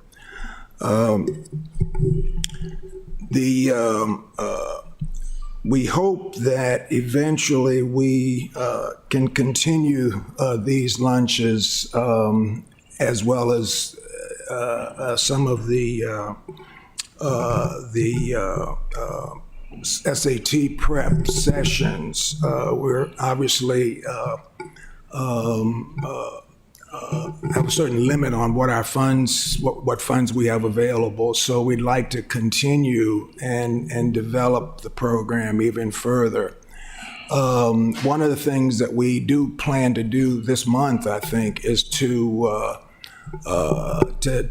visit college fairs so that the students have a chance to not just sit in a classroom and listen to things, but they can go and talk to representatives from different colleges, get information about college admission, and hopefully be admitted to some college in the near future. I'll turn it over to John, and he can give you a little more detail on what we've been doing. Good afternoon, and thank you for this opportunity. I apologize to those in the audience that we did not have a slide deck, and we have some handouts, so we'll make those available to anybody that wants them afterwards. As far as the program we talked about, we initially, as a pilot, wanted to focus on African American students that are lagging behind, and we want to try to help them understand the college process, as well as help them take the SAT and try to improve their scores over what historically has been low numbers. So our goal was to focus on 15 students, free and reduced lunch, just focus on those and see what we can do about pulling those students into a situation where they apply for college and they actually get admitted and go forward from there. So we looked for 15. We ended up with 10 students. I feel very confident that the students did very well. We've sent out surveys waiting for results on their scores, but out of the 10 that made it every week, 7 absolutely were focused on college. 3 were just bluntly were not really aware of the opportunities that were available to them. And I think by being in the program, they came back with different goals, whether that was community college, whether that was looking at apprenticeships, whether that was just looking at college. They all came back with an idea of what they wanted to do. So just from a calendar perspective, we spent time in Clay Street with Miss Grant. We had to do some recruiting, which was the big piece. We started out with 25. We were like overjoyed we might have 25 kids in the program. Due to schedules, it's amazing that people don't want to give up their Saturday during the summer to focus on SAT prep and some other items. We ended up with the 10 kids themselves. We provided as much information as we could. And I do want to reiterate, we did have an excellent relationship with the principal and staff at Annapolis High, who helped us identify the students, and with Ms. Grant and her community volunteers to help us identify folks, and we're going to continue to work with them as we go forward. As Mr. Allen talked about, the sessions were 4 hours a piece. We started out in May with the information piece. We went all the way through June into August every Saturday with 4 hours of training that covered SAT prep, and some of that was literally going back because the concepts, some of the folks were behind. We really had to do makeup work to get folks caught up, and those students did a great job of working not only when they were there with us, but also at home. They registered for Khan Academy. They did additional work. I do want to add, we did have some assistance from the folks at Annapolis Elementary, as well as the Superintendent Bedell's staff with Mr. Andre Dillard and some of the other folks trying to help us get resources for kids that actually needed help after hours with other resources. So really, the partnership with them, along with the City of Annapolis and some of the other groups in this room that the program helped us work with and understand their contributions, really were beneficial. After August 5th, when we were done with our in-person, we continued one-on-ones with those students to help them prepare. Some of the students were taking the exam August 26th. Some of them were taking it in October. So again, we're waiting on hearing the final scores. We've helped some of the students with helping out with getting their Common App in. We're going to continue to work with those students. We're able to get access on Wednesdays over at Annapolis High. So some of the members of our fraternity are still visiting over at Annapolis High, meeting with the students over there on Wednesdays, and we're going to continue to do some of that going forward.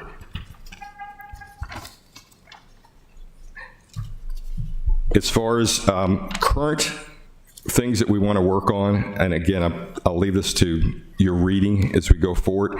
Some of the speakers we had during the summer piece, from legal speakers, professional engineering, banking and finance, real estate, political and medical sales. The discussions went from running a cosmetology business in the community to folks really opening their minds up to other opportunities they could do, both let's say civilian-wise, as well as even military. We had somebody come from the military and talk about those opportunities in there. I think it was a great discussion. I'd love to move those discussions earlier to some of the kids before they get to their senior year. And that was one of the discussions of how do we reach back and touch those kids that are 9th and 10th and 11th grade. We were focused on the seniors because we were late with the SAT piece to try to get them ready. But I think in the future, we'll focus on both the juniors and seniors. And then with some of the things we're coming up in the future, we're going to focus on the 9th, 10th, 11th, and 12th graders, incoming 12th graders going forward. And I'll listen to that as the community connections. Mr. Allen mentioned 2 events we have coming up, which is November 11th and November 18th. We're going to be taking a group of kids to college fairs. On the 11th, we'll be in Fort Washington, Maryland, where they'll be doing a college fair there. We're going to provide the transportation and also some of the chaperones and the food and take them there. We're going to do the same thing the following weekend in Springfield, Virginia. We're partnered with Alpha Phi Alpha on the one on the 11th. And then we're going to be going to Alpha Street Baptist Church on the 18th. And we're opening that up to our 9th, 10th, 11th, and 12th grade, incoming 12th grade students on that.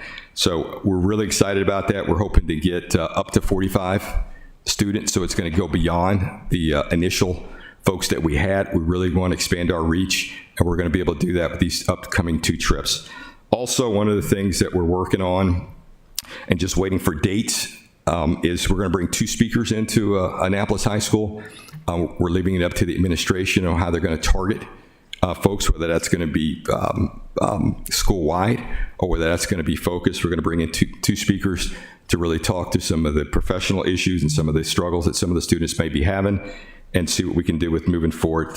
If you look here, we got Mr. Brian Heat coming in, who's been talking about transformation. And again, as a fraternity, we're focused. Our focus originally was on really male students and specifically African-American males. We've really widened that. The attention that we've gotten from the female students, their desire to be involved in these programs has been immense. And so nobody's excluded in any of the things we're doing. So we're opening that up to everybody and really working with the school system and the community to try to drive as much traffic as we can to these opportunities. So I'll leave it at that and answer any questions that you might have.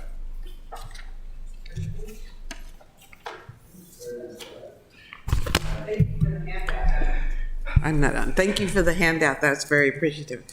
I'm sorry, Alderman Gay has a question? Thank you. I do. Just 2 quick questions. The first being, how are you tracking, how are you identifying the community that the children in the programs are participating in? Is that something, again, where you're solely focusing on Annapolis communities, in particular those that we know need the assistance, or is this just first come, first serve? No, this was strictly when we worked with the, we initially went completely Clay Street, and then we worked with the high school principal and expanded from there. And it was free and reduced lunch. And again, our initial group, and just be very honest, was looking for African-American males. And that group was small. We didn't have a lot of takers, and we expanded that to free and reduced lunch, really all students that were that were looking to be involved with that. We kept it to free and reduced lunch because we really wanted to provide that for the students we felt were of need and that did not have access to the resources that maybe some of the other families had. And that's what we got. We kind of want to stick with that model. We'll expand it if we need to, but that's what we were focused on. Thank you. My last question is tracking. How do you track, or how do you grade yourselves to make sure you're successful? Obviously, if a student has a high SAT score and they're getting into college, you can track that. But are there any other internal parameters used, or? We're working on that piece. Again, we sent out the surveys to really try to see what are going to be the right metrics on that. I think the more engagement we have, we'll be able to figure out really what are the right metrics to engage that as we expand these next couple offerings. We'll really get focused more on that, and also, just really documenting what we're doing. Who are the students that are coming? Getting the pictures, and so you can see actually what's happening with everybody coming forward. Just one last thing. Yeah, one of the things that I'm curious about with all of the groups, because a lot of them are working in high school development, college development. I'd like to see, so that the council could say, from these programs that are working in, post-high school careers or post-high school education, X amount of students have been able to go to college or the military or whatever, just because it seems like a lot of these are education focused, which is great. And so just curious to be able to follow up on that and see the success. If I can comment on that piece, unless Alderwoman, you want to go first? No, go ahead. You mentioned the apprenticeship piece earlier. I mean, that is something we absolutely, I believe in. I think that actually needs to go all the way back to the 8th grade. I think kids coming into the high school need to already know that those paths are there. It's kind of too late to show them that senior year. It's not too late, but it's still to have them come into high school already knowing that those opportunities are there. I think that's some of the partnership with the school system. I think part of that's in the blueprint that's coming, but talking to Mr. Dillard on the superintendent staff, that if we can get some of that moved all the way down to 8th grade, and we were focused on, again, seniors. We'll try to expand that to juniors so that we get those students, but we need to really expand it all the way down to 8th grade with introducing the apprenticeship piece. One of the things we want to do is we want to collaborate more. We talked about Mr. Brody, Mr. Womack, who will be coming up here. We want to partner with some of the other organizations to try to hit some of those students a lot earlier, and not only introduce the concept of going to college, but the concept of apprenticeships and other things, because there are not a lot of great paying jobs that are out there that people really don't think about until they're out of college and they think about, okay, what do I do next? Thank you. Maybe that's one of the things that we can create, is some sort of a rubric to show what levels each organization is addressing, because I think we've heard the full gamut from early childhood, I believe, to post-college. So that's something maybe we can create to help provide the information. All right, no further questions? Thank you, gentlemen, appreciate it. Thanks for the opportunity. Thank you. Thank you so much. Thank you. Thank you for the presentation.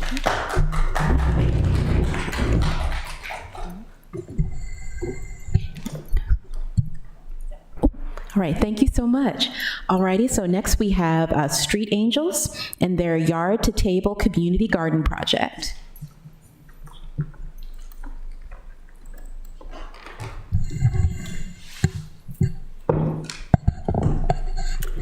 Hi, I'm Lori Miller, and I'm representing Street Angel, as well as I serve as Vice President of the Clay Street Community Development Corporation, and I'm an Annapolis resident, and both of those organizations are located at 55 Clay Street. Thank you so much for giving me the opportunity to come and talk to you. I wanted to share with you about our Yard to Table project. And this project arose in 2022 out of Alderman O'Neill's Food Fridays, where I had just retired from the federal government as an environmental engineer from the U.S. Department of Agriculture, and I started volunteering with her packing the boxes. And I asked her, well, for one, my eyes were opened that hundreds of people in the community needed groceries on a weekly basis. And I asked her, is there something, you know, do you get feedback about these boxes? Are there other things that people would like to see? Do they like what they're getting? And she said, well, you know, the only feedback I've gotten is they would like more fresh produce. And I said, great. You know, as an environmental engineer with nothing to do, I said, I have this idea for accessible, sustainable, high concentration garden boxes. And, you know, that could help alleviate food deserts and, you know, give all sorts of opportunities for growing one's own produce and having control of one's own food. And she said, oh, I've got just the neighborhood Clay Street community.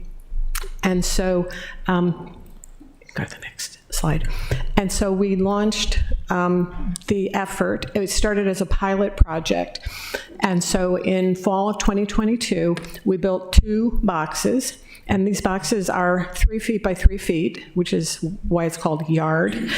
And they are able to grow a tremendous amount of produce. And if you go back to the original title slide, that's one of the boxes after a month after planting.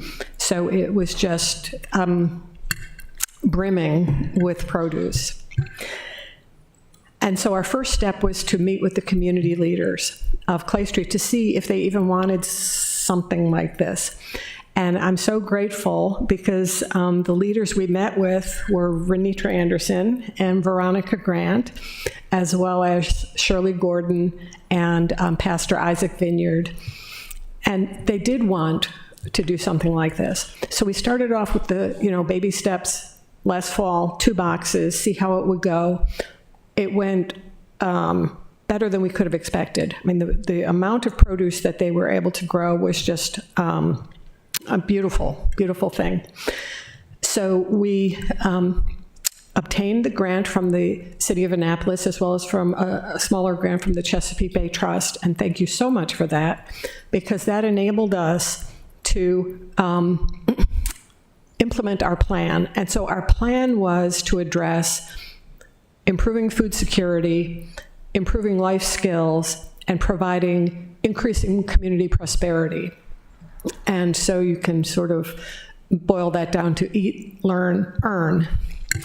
And for the eat component of the effort the plan was to build, install, harvest up to 16 boxes.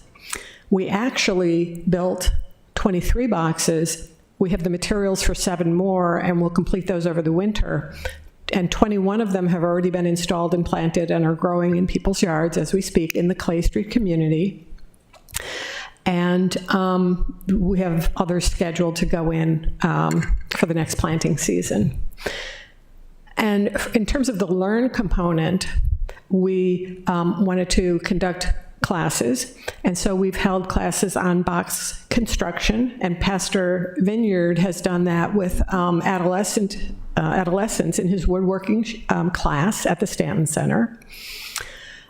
We've had master gardeners from the University of Maryland Extension come out and talk to us about planting, harvesting, growing, preserving plants. And we had someone who's certified in the square foot garden method, which is what we're using here, and that enables us to grow so many plants in such a small space. It's a specific method with a specific soil mixture. And it's organic. And then, so we had a class from a square foot gardening expert. And then we were also doing the grant writing courses. And so we've had our first one in October and the follow-up one coming up here shortly. And then the third component is the earn portion. And that was envisioned to be where the community manages the boxes, maybe learns to build boxes, sell the produce, or share produce with neighbors who may need the food. So for it to eventually become a community-owned initiative. And so along those lines, oops, no, go back. I'm sorry. They're dense slides. There's only a few of them, but they're dense. I'm sorry. And so for what we've gotten, a result from the earn component has been that the woodworking class sold 4 boxes that they made, and these were made out of pallets, so they're small boxes, porch planters we call them, and so that was a great success. The community has been maintaining and harvesting produce from their boxes. Some community members have asked for additional classes or topics to be covered. And we had one family who didn't have room for a box, but they wanted flowers. And so they asked if they could plant flowers sort of in the median across from their front door to beautify the neighborhood. And so we were able to do that as well. And so these initiatives have come from the community themselves, sort of taking and interested in it and having a passion for it. And probably the thing that makes me the happiest is 2 of our residents want to have more space to plant stuff. Their boxes are overflowing. They want to grow bigger plants and more crops. And so we're in the process of talking to the Baptist church there right next to the Clay Street Community Town Pines Court, to see if they'll let us use some of their acreage in the back to have more centralized plots for people to grow things. And with the intent of those plots perhaps being used for farming and crops for sale. So this is very exciting for us. Here's some pictures of some of the work we've been doing over the past year. They're all happy faces, mine included. The boxes are about table height, and so you don't have to stoop down, so it's great for people with bad backs or disabilities. And the whole process involves, I build the boxes. I would love to have folks help build the boxes, but we're still working out where and how that can be done safely. So for now, I'm building the boxes. My husband and stepson help me bring them out. We deliver them where the person wants them. We fill them with soil, and then we open up the seed box, and they choose what seeds they want to plant. And and it comes with a bag of tools and supplies. So a book on how to grow vegetables, gardening implements, watering can, gloves, and comes in a little reusable shopping bag. And just people are so excited to get this. And it's a joy to be part of it. And then they have questions. And so we have found that the classes are okay, but people really seem to benefit from the one-on-one, whether it's the master gardener or the square foot garden expert, or me coming out with the box and the soil and helping them plant, but just to have those conversations. And in that process, it has really led to some ideas about how to expand, how to reach out to other experts to try to support the enthusiasm for this. And so these pictures are people who have received their boxes, and we have folks of all ages, including youngsters, taking an interest. It's so funny, that little boy in the bottom corner there, when we went back and worked with his mom replanting the box in the new season, we found little trucks buried in the, in the box, so he was interested. And then that picture in the upper right corner where we're planting the flowers for beautification under those trees. And that was really a community effort of people coming out and joining together and planting those flowers. So, in terms of community needs that this addresses, well, fresh produce was a need, and it is doing that. Community building, I think that there has been a lot of benefit from, well, to me personally, I have made some dear friends in the Clay Street community, and I'm so grateful for that. But to bring in the master gardeners and other people, other experts, as well as seeing people from the community coming together, in ways that they may not have in the past, has been just fabulous. The educational component, offering classes on the gardening, and then opportunities to take it and build on it, however the residents would like, has just been really wonderful to see. And so on the next slide, regarding the community connections and relationships and so forth, I have personally gained tremendously, but I don't live in the Clay Street community, and I don't have one of the boxes. Well, I do have one of the boxes, but it's a different story. So I would like to ask some of the members of the community who have the boxes to comment on how the boxes have benefited the community. So Veronica, Ryan, and Renitra, if she's here and wants to say something, please.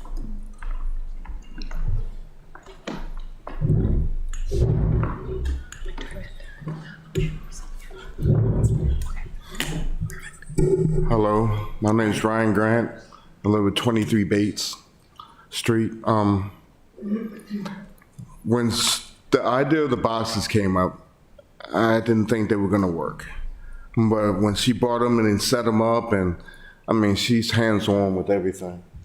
And I saw it happening, and I decided I was going to help her out with this.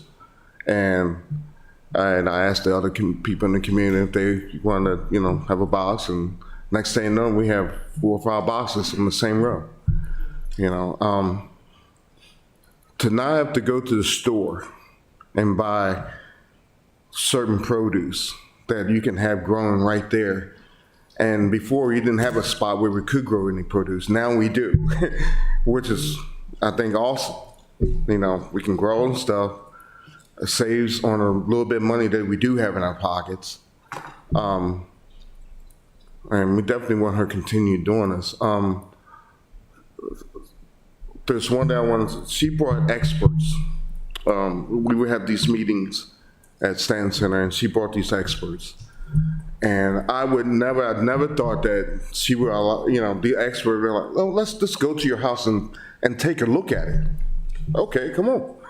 So we all going down Clay Street, and we get to all the boxes, and we're going through, and then, the whole idea was let us know what we're doing wrong so we can fix it, because we love this idea now, and we want more of this.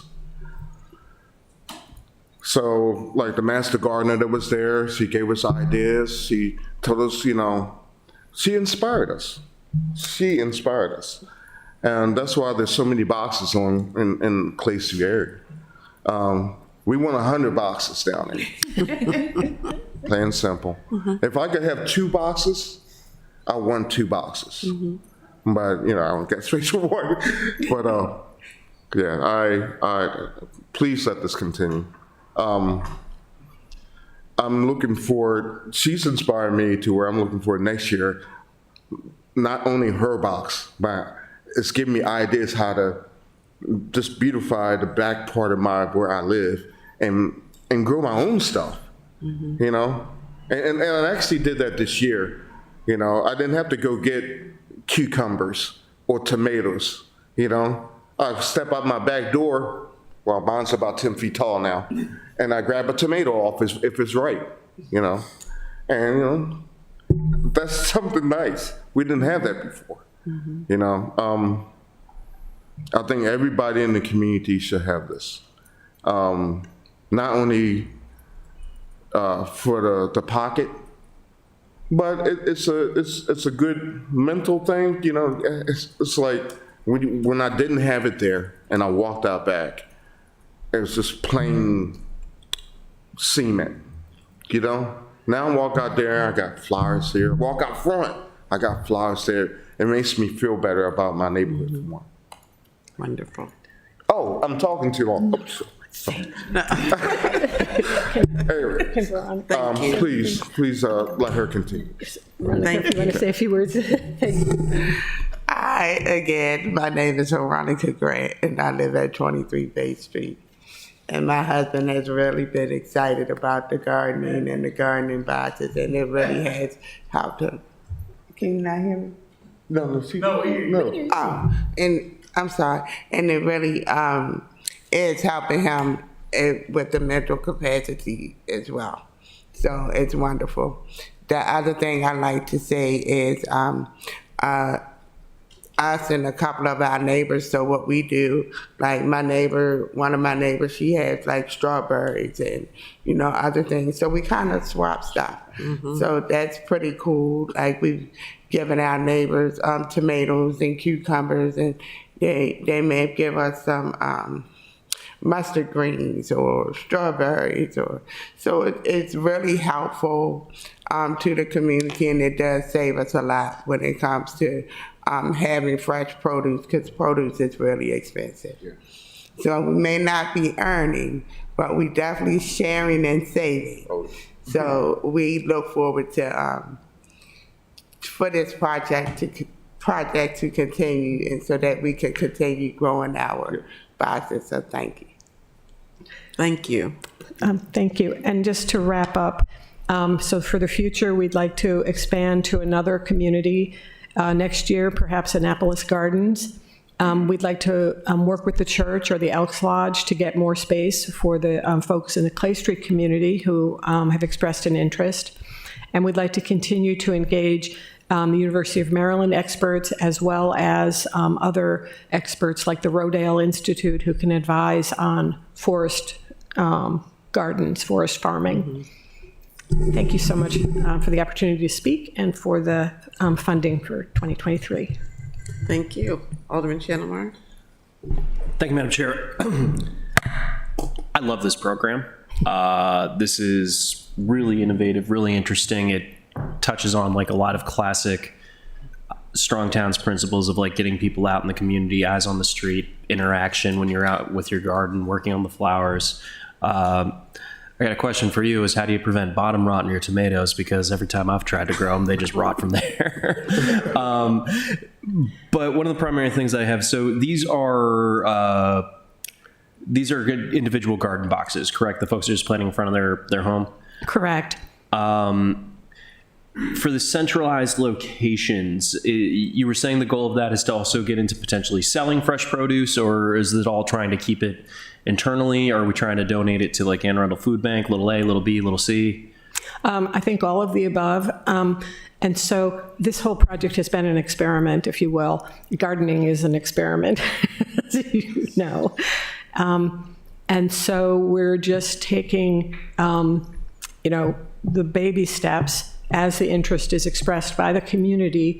We're trying to connect the dots to facilitate that.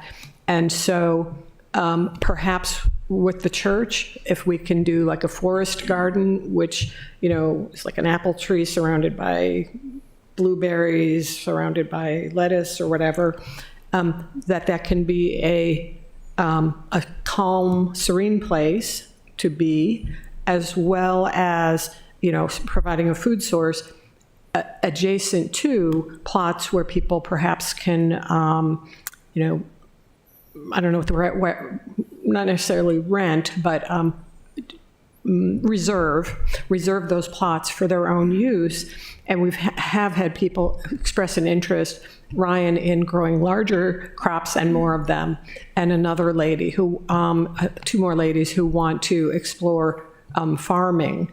And so that would be a baby step to maybe getting micro grants for urban, gardening or farming, and connect them with resources where they can learn more and advance that desire, that opportunity. Thank you. Right, thank you. Did you have a question, Alderman Arnott? No, I just got a call from Safeway and they said, knock it off. At the Environmental Matters Committee meeting yesterday, we were talking about plants as a carbon sink, but also we were talking about the need to have more vegetation on all of our public housing community yards. And this strikes me, this is like a win-win. In Eastport, we are a food desert, and if we could work with the Housing Authority to get a whole bunch of boxes there and then get people involved in doing this gardening, it strikes me as a kind of a win-win situation. So thank you for what you're doing. Thank you. And my father has a biology textbook. Thank you.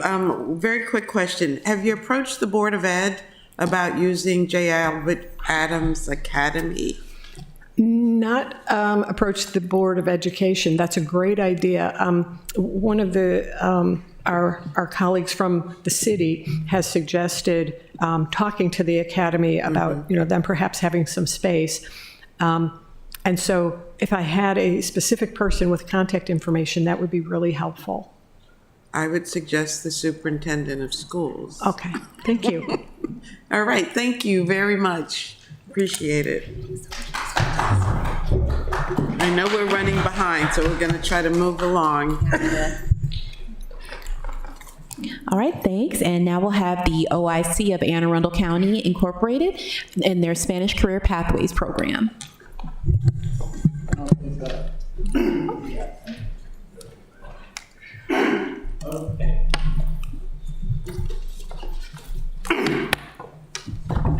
You can go through the slide. Yeah, it's the same thing. Thank you for having me. My name is Jesse Rodales. I am the Executive Director of the OIC of Anne Arundel County. We are located at 251 West Street, Annapolis, Maryland, 21401 zip code. The OIC of Anne Arundel County, Maryland is an adult education, GED job readiness class, computer literacy, English as a second language, and reentry services organization. We offer free online virtual classes in English and in Spanish. Career pathways, introduction to computer literacy, English as a second language. We believe in improving our community by empowering people to help themselves. The OIC of Anne Arundel County has been meeting the needs of the economically disadvantaged individuals throughout the community for over 45 years, since 1977. Community needs. The high number of minorities in Annapolis living in poverty, as well as the increased immigrant population, creates a need for this project.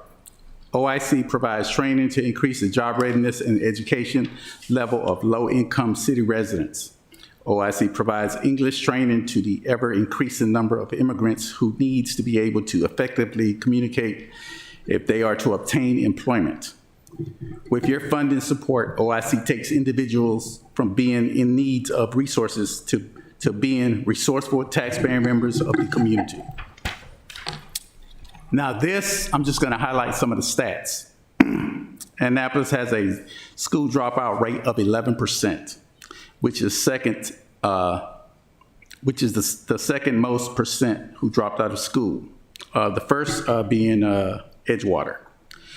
Also, another highlight here is the percent who did not finish the 9th grade of Annapolis, Maryland is 6%. Community connections. For the past 3 years, we have gone above and beyond our normal funding and capacity. We never want to turn anybody away. We get funded to serve 50 participants annually, but we average 120 participants, so we're overworking our instructors. We are also raising the number of people that are being served to 100 next year. This year, we're asking for more funding to help cover the cost of our staff and teachers who work very hard to help our students improve the quality of life for their families and become productive tax-paying citizens.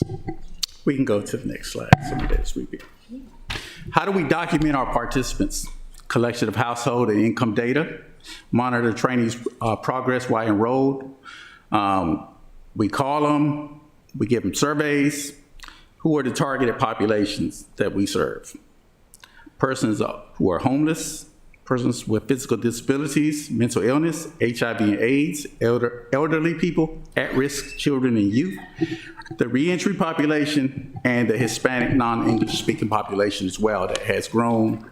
And Maryland is currently ranked 17th with having the most non-English speaking Hispanics of all the states.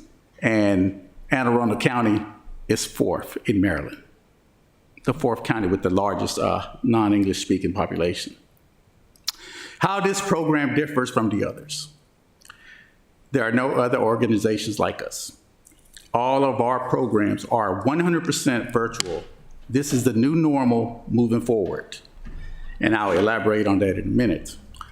The number one obstacle that all nonprofits have that we have eliminated is transportation. So no longer do your students have to find a ride, or you have to pay them or pay Uber to come to your location. We just give them a Chromebook if they need one, and they're able to get online to all the classes. All GED tests are taken online through GED.com, which is one of the main reasons we went virtual. You cannot go and take an in-person test anywhere to get your GED. It has to be online. And what happens with the in-person people that are in other programs, they get overwhelmed with technology. They don't know what they're doing, and they're on a time limit, and they have to pass this GED test. So most fail. Our students are prepared, and they're already taking the tests online, constantly. So we prepare our students with that. All jobs also are have moved forward. You can't fill out a hard copy application anywhere. Perfect example, right now, if you were to apply for Bojangles to be a cook, you would have to log on to their website, create a profile, do an assessment test in math, reading, and English, pass that, and then you would get to the application process, which takes an hour and 45 minutes to do. And that's just to work at Bojangles for $13 an hour. So we are preparing our students already to be ahead of the game. One of our key accomplishments is we had our very first COVID-19 online graduate this past year. Some might say that's not a lot, but I'm coming from a bigger OIC, just to give you some numbers, where we enrolled 500 students annually in the GED program. And in 5 years, we only had 5 people get their GED. So our numbers are actually ranked higher than the bigger OICs. I think I've already went through these goals. Last year, in this program with the funding that you gave us, we enrolled 7 participants from the Clay Street area, right?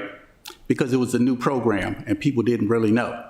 This year, this is our second quarter, we've already enrolled 81 participants, and 35 of them are from the Clay Street area. So that just shows you that it's catching on, and they realize, hey, this is a program that we can, take advantage of, and it's free. All of our programs are free.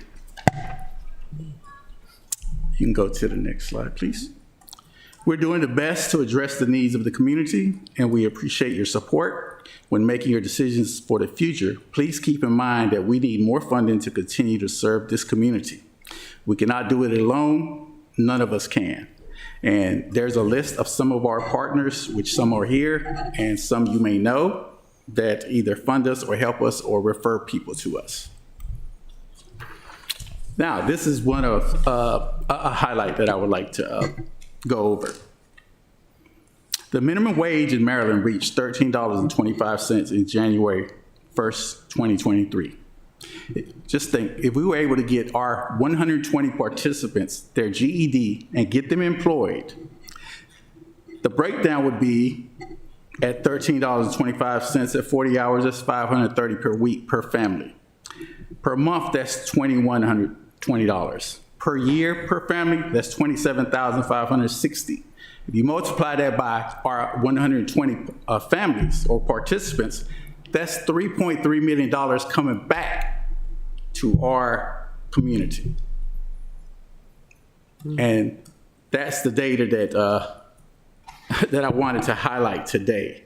I do want to share that there was 130 OICs a couple of years ago. Before the pandemic, it broke down to like 34. Today, there's 24 OICs. And a lot of that is because they didn't want to adapt to change. We are the only OIC that's 100% virtual in all of the OICs that are left. Our sister OIC in Washington, D.C. is one of the bigger ones. I came from a very big one in North Carolina, and I came here to grow this OIC. And so far, we have been growing, and we're not afraid of change. So. All right. Questions? You covered it pretty thoroughly. Thank you. I do want to share that this last thing. The United States is basically behind on technology. Japan has been doing this for the past 15 years. So we are playing catch up, really. And if you go to McDonald's or anywhere, you're basically gonna have to go to a screen that's gonna tell you, and our students are prepared to, they are more ready to and prepared to work at these places and adapt to change than the other students. I'll buy them lunch if they come to McDonald's to help me get through that screen. I am thrilled to say that our council has valued OIC over the years. And while our support has fluctuated, as the Alderman said, when we came on, 17 years ago, we were giving $800,000 in community grants. This year, it's less than $400,000. But we have been consistently funding OIC because we do see the value. And clearly, we're one of a few around the country who do, but thank you so much. Thank you. Thank you.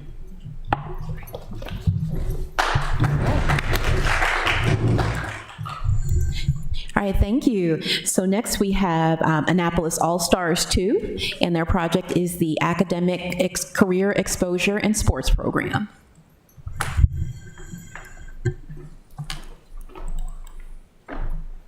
Good afternoon.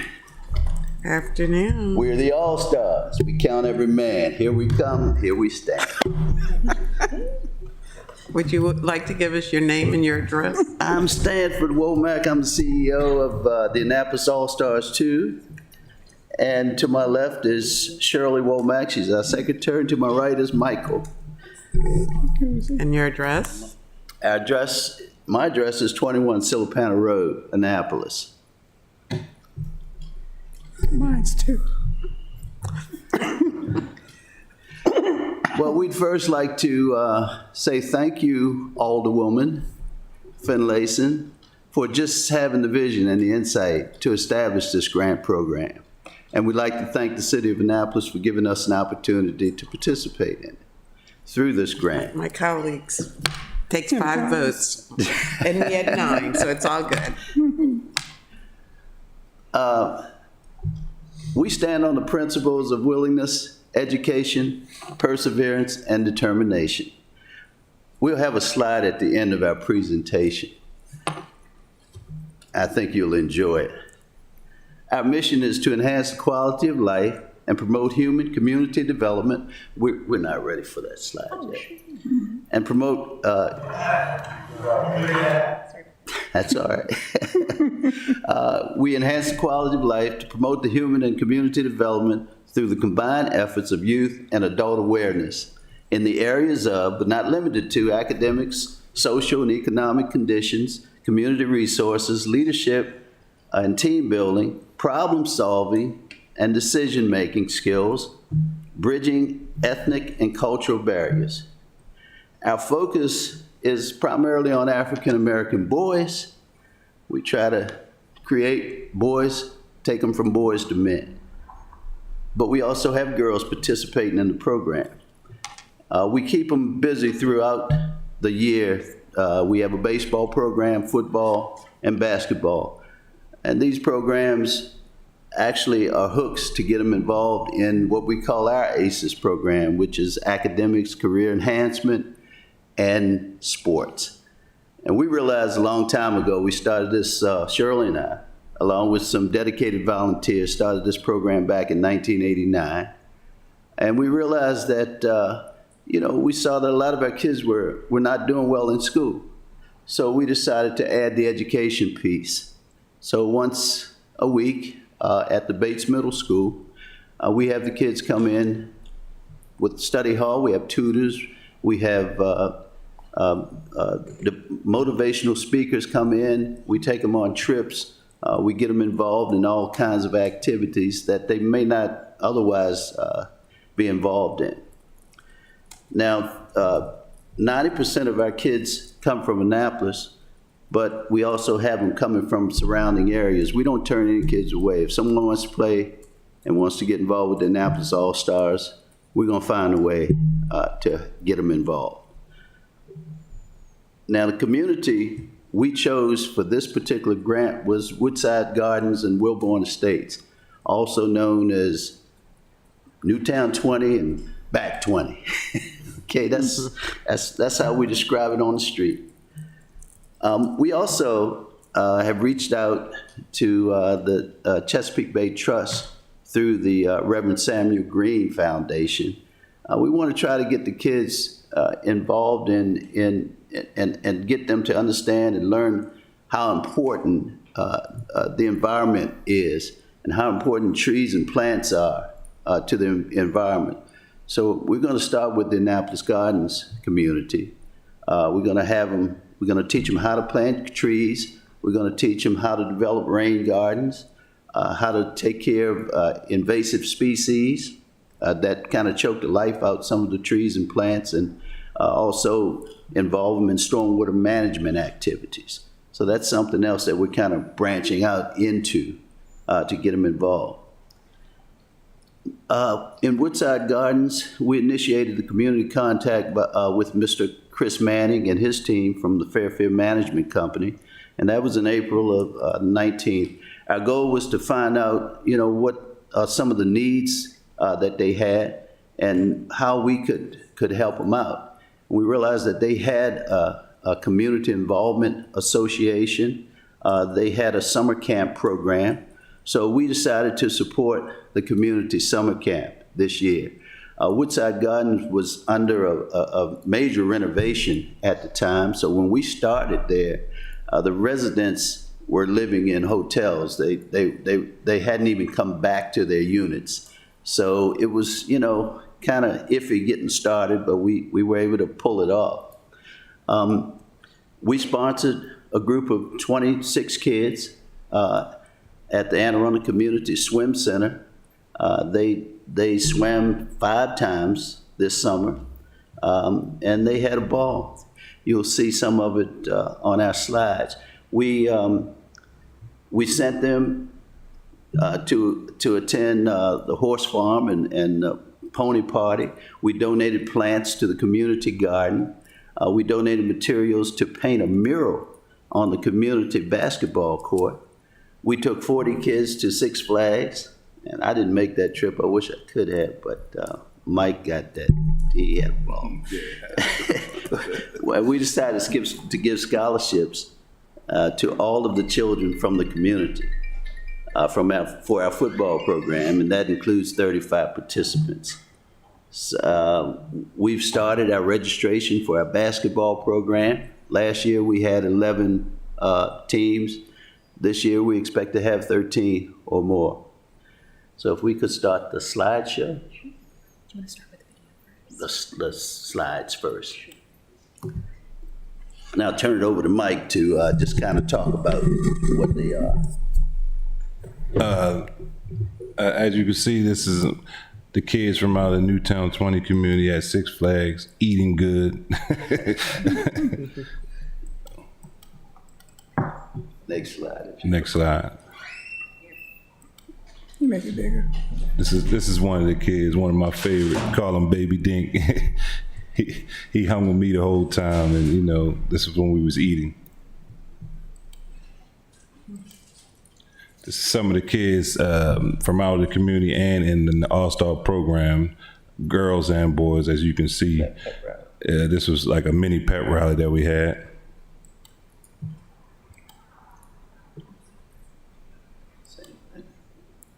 This is a few other kids that we serve down in Newtown community. As you see, that's right down there. Oh, yeah. So they're in our program. A couple in the flag program, and one of them I coach as of right now, the 7-year-old on the 7U team. A few girls from the community, so we brought them out, teach them cheerleading, and this was their first day learning how to do the pyramid. A few more kids come through the program. This is a homecoming court. Yeah, King and Queens.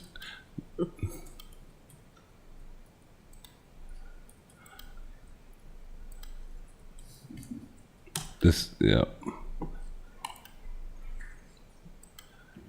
You gotta go back. You can let it play.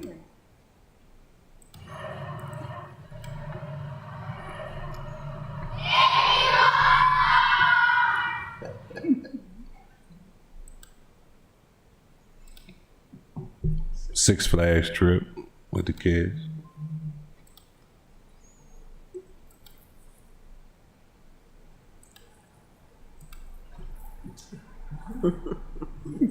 Yeah.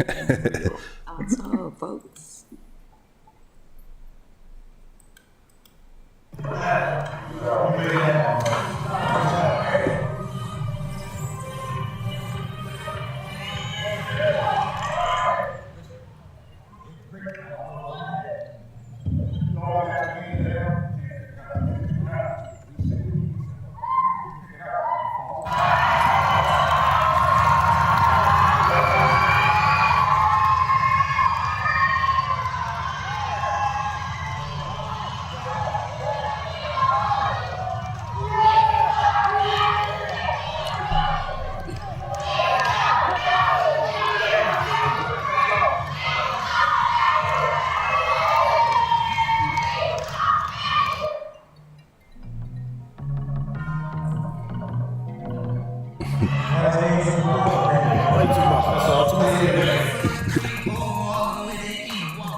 That's what it should be. That's one of our original All-Stars back in 1991. He's a coach now.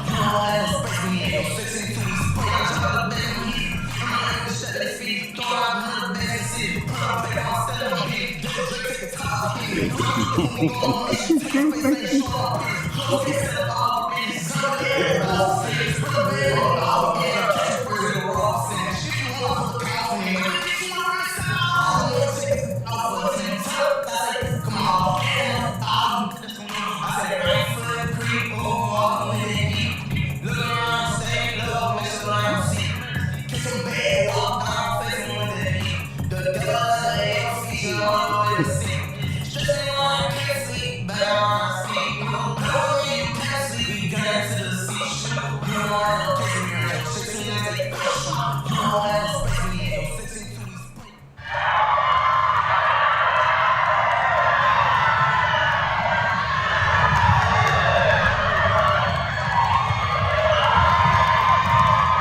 You look good, you feel good, you play good. You feel me? So you see the Jordan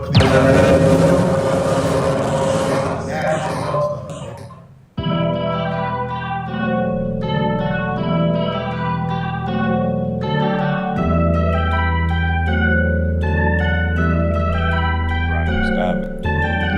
They probably stopped. We already seen it. You can stop it.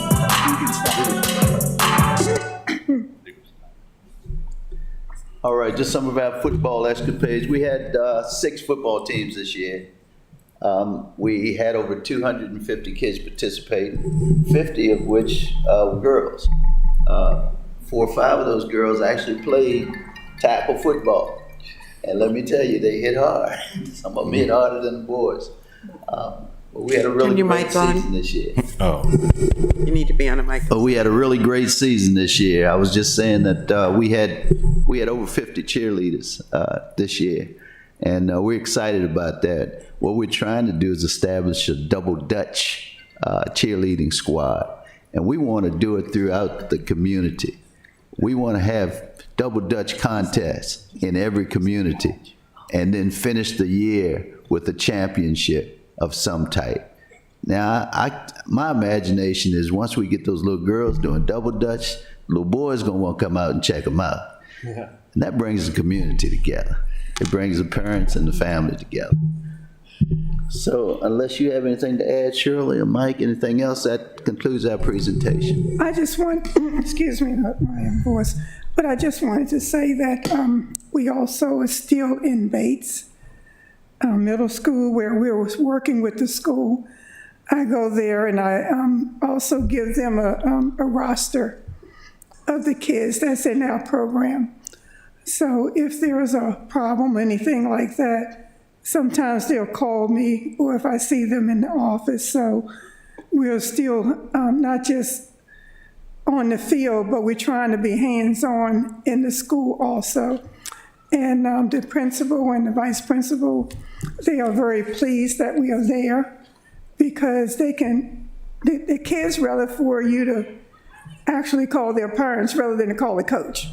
As to when if I go in there and I say, do you want me to call Coach Mike? And they'll say, oh, no, But, so they like for me to be there and kind of interject that it's important that they do the right thing. So just to say we are still working within the school.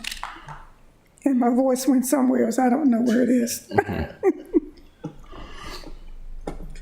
Thank you. Now, let's like to talk about, future goals.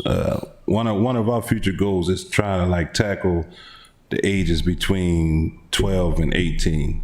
We get a lot of support from 4, all the way to 12, but when the kids get to 12 to 13, starting to become teenagers, we really don't have the participation from the parents or the kids. So future goal is maybe to get the kind of resources that we can bring something to these kids, try to teach them how to make money, teach them how to build things, take them out of their environment and just show them, a lot of different things than what they see day to day. Because what I noticed from the ages of 12, 13, that 8th grade year before they're on their way to high school, that's where the problem starts. And if you look around in our communities where a lot of the shootings are going on, a lot of people that's getting shot and being murdered is teenagers. So what I really want to is have help to bring them some resources to, get them off the street, get them into a program where maybe if they can't make the money right there, they can learn how to make it, use their hands or, just something that can kind of help them out. That's one of the future goals from the All-Stars. Great. Thank you. Questions, the committee? Nope.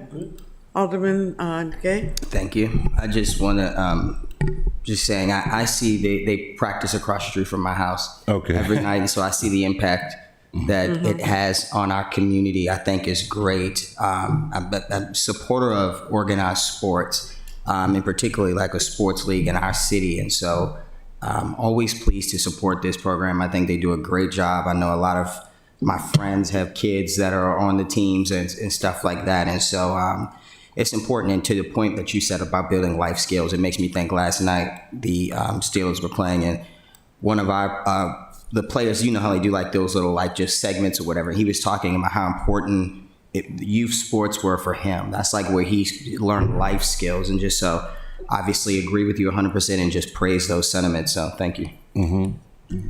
Thank you. And not a question, but I thought I heard you say one of the coaches or two of the coaches were your all-star kids when they were young.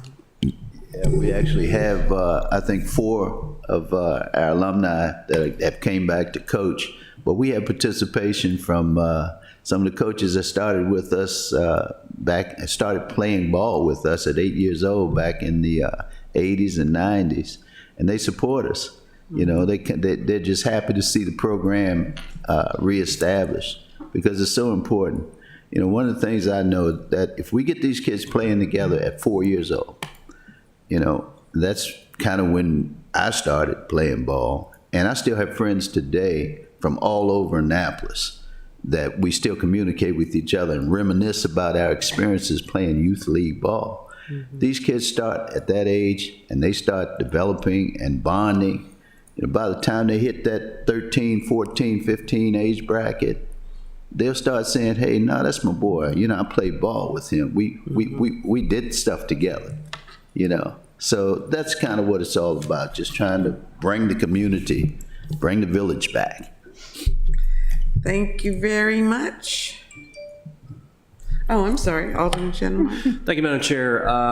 Quick question I have for you guys. So you said there was a fall off between like ages 12 to 18 of folks. What do we think is the cause of that? Is that lack of coaching staff to keep the program going for that age? Lack of equipment?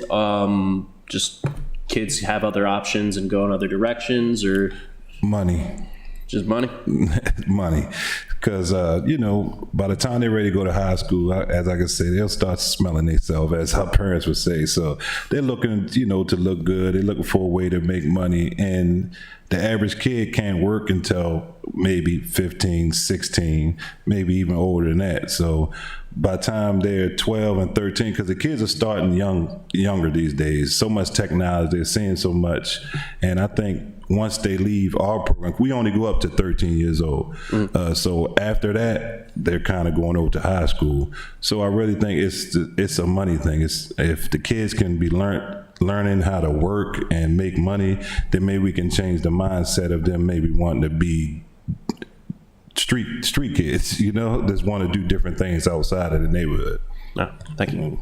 Just to add to that, I mean, if you think about it, you know, we're dealing with a lot of kids from challenged communities, underprivileged communities.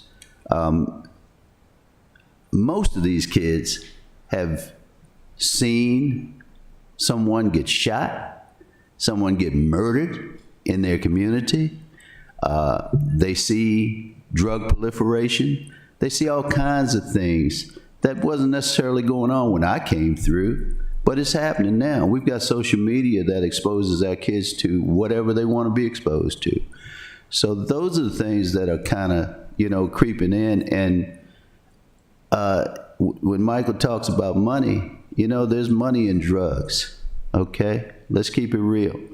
And drugs are in our community. So those kids are exposed to that, and they want to make money. They want to buy nice clothes. They want to get nice things. Some of them just want to help to support their families. And so these are some of the influences and some of the challenges that we face as coaches and mentors trying to steer them in another direction. So I hope that answers your question. Thank you.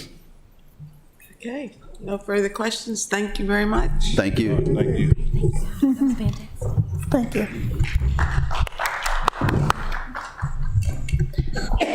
Thank you very much. And next we have One Annapolis Incorporated and their Peace of Mind project.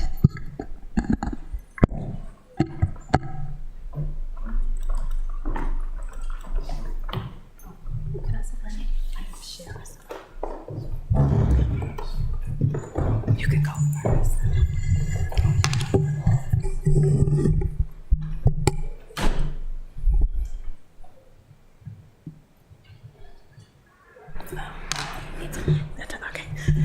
Hi, good afternoon, everyone. My name is Natasha Harley. I'm the Executive Director of One Annapolis Incorporated.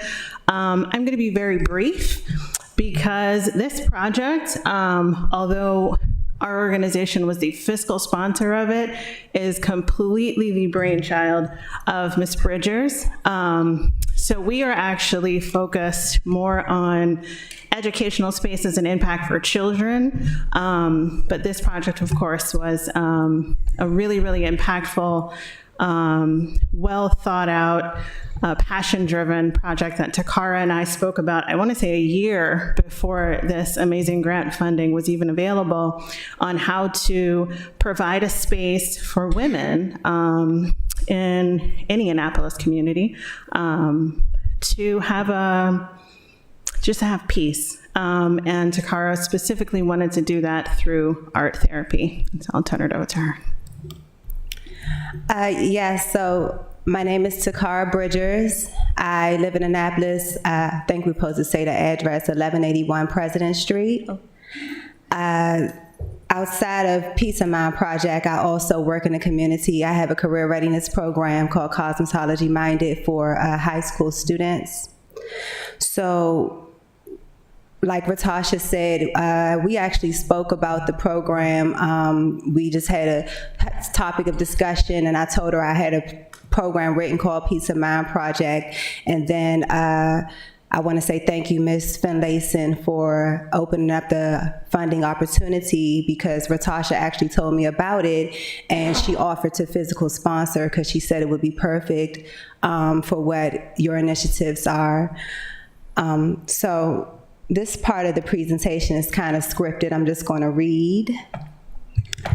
So the vision is that one will be able to strengthen their peace through healing activities such as art therapy, specifically candle making, jewelry making, creative crafts, painting, poetry, and lyrical expression. In turn, one will have moments of self-discovery, which will embark them on a journey to master one's peace in creative and positive ways. Participating in positive outlets has proven to enhance happiness and make people feel more relaxed. It is proven that art therapy allows an individual to tap into self-healing. In most cases, the body is spiritually, physically, and mentally able to naturally heal itself when a person can become balanced. Art therapy can greatly assist with creating that balance, and its expressive healing can continue to be impactful. Our mission and how it relates to adopting a community grant. So the community that we chose is Eastport Terrace and Harbor House community. We chose Eastport Terrace and Harbor House community because these communities have a large number of women living as single mothers. It is proven that there is a great level of stress in single parent households, particularly single mothers. That stress is greatly increased when coupled with poverty. The woman's role in the family is essential to the stability of the household. She is often the pillar. Her mental health plays a vital role in whether a family is toxic or non-toxic, which in turn filters into the community. Our mission was to assist the women in the community to find peace of mind and therapeutic healing through this project. During the 12-week program, our 3 hours per session, we provided a safe space with a meditative atmosphere. Residents could also fellowship with other residents. They were able to freely and voluntarily discuss issues surrounding mental health, traumatic experiences, and everyday life in a professional, facilitated manner. The Peace of Mind Project includes a course on mastering one's peace written by myself. So, here's some data. So, initiating the Peace of Mind Project, and we did this for 4 months, every Wednesday for 3 hours. And initially, flyers were given out to reach residents and things of that nature. But we were able, as you can see, the first 2 months, our attendance based on what we had projected and what we had, the funding had allocated for, we were at an attendance of 53%. For the first 2 months, and we had people, it was kind of like a healing club. People would come back, and then we'll have some new members come, and somebody might, one of the regular members might miss a time, but then they would come back. So I found that in order to reach residents, I had to build a professional relationship, a relationship that created a bond so that they would feel safe to come to the Peace of Mind Project, because it is an Eastport Terrace community and Harbor House. There are, I guess, there is, I guess, stress, lack of a better word. The residents don't all get along, so it takes building those bonds and relationships to make residents feel comfortable, because it sometimes is a lot of negativity in the community amongst one another. So as you can see, by October, our expected attendance came up to about 86%. Okay, so Peace of Mind Project participants. So we did a survey, and we have a lot of data, and 97% of the participants said they would highly recommend this program to family, friends, and neighbors. If you can go back one slide, let me see. No, go to that one, that's fine. So while we're on this page, as you can see, we had our program inside and outside. Eastport Terrace Community Rec Center was closed for the month of August, and we were able to go outside, and facilities were provided actually by another resident who had a tent, so we made it work. And you can see residents fellowshipping there in the corner. You can see a guest that we had, Miss Tony Pratt, y'all may probably know her. She came and she heard about it, and she wanted to experience it and fellowship and make jewelry. You can go on. Also in our survey, 100% of the Peace of Mind Project participants rated this class as high quality, and they all recommended, they said they, in the survey, that they recommend 100% this to the community, this program. Here's another two residents, a mother and a daughter, that came out. You can go ahead to the next one. Peace of Mind Project opened up to families not long after our first class started. So initially we targeted women, single mothers, as being, the head of their household. But we realized, as this being a pilot program, that it was a family affair. So women, single mothers, they were allowed to bring their children. A lot of mothers were home with their children at that time, and they didn't have any babysitters. So we created that space that the children could, do little activities, or especially when we were outside, we had the playground right there, and the mothers were able to continue their activities. We had men that brought their daughters to participate in craft making, and the fathers joined also. Peace of Mind Project became a place of solace for the community. So as you can see, there are men, women, and children here that have participated, and I think the picture with the father and daughter is just so cute to me, because they love the program, and they actually came back a couple of times to participate, spending that bonding time together. You can go to the next one. And here's some more photos of outside. We provided some food for them, and that was wonderful. And then the photo in the middle, that's the type of evoking the caring, the love that the Peace of Mind Project brings. Those are two residents that, after we had the class of Mastering One's Peace, Both of them were very open in the group, and they bonded based on the conversation. And then the other lady here, she's picking out jewelry because she's making herself some earrings. You can go to the next one. So, Mastering One's Piece. The class lesson, Mastering One's Piece, was a facilitated discussion at the beginning of class that lasted about 30 minutes. This is where participants are engaged in therapeutic conversations about mastering one's piece. And then you can go ahead. And then after that, for the rest of the class is fully engaged in candle making. You can go to the next one. We also had a resident who also worked in a jewelry store, and she assisted the facilitators and everything, helping everyone. So residents were empowered. I even had residents that after coming back for more classes and kind of knowing the Mastering One Piece lesson, they kind of just stepped up as leaders to assist in any way that they could.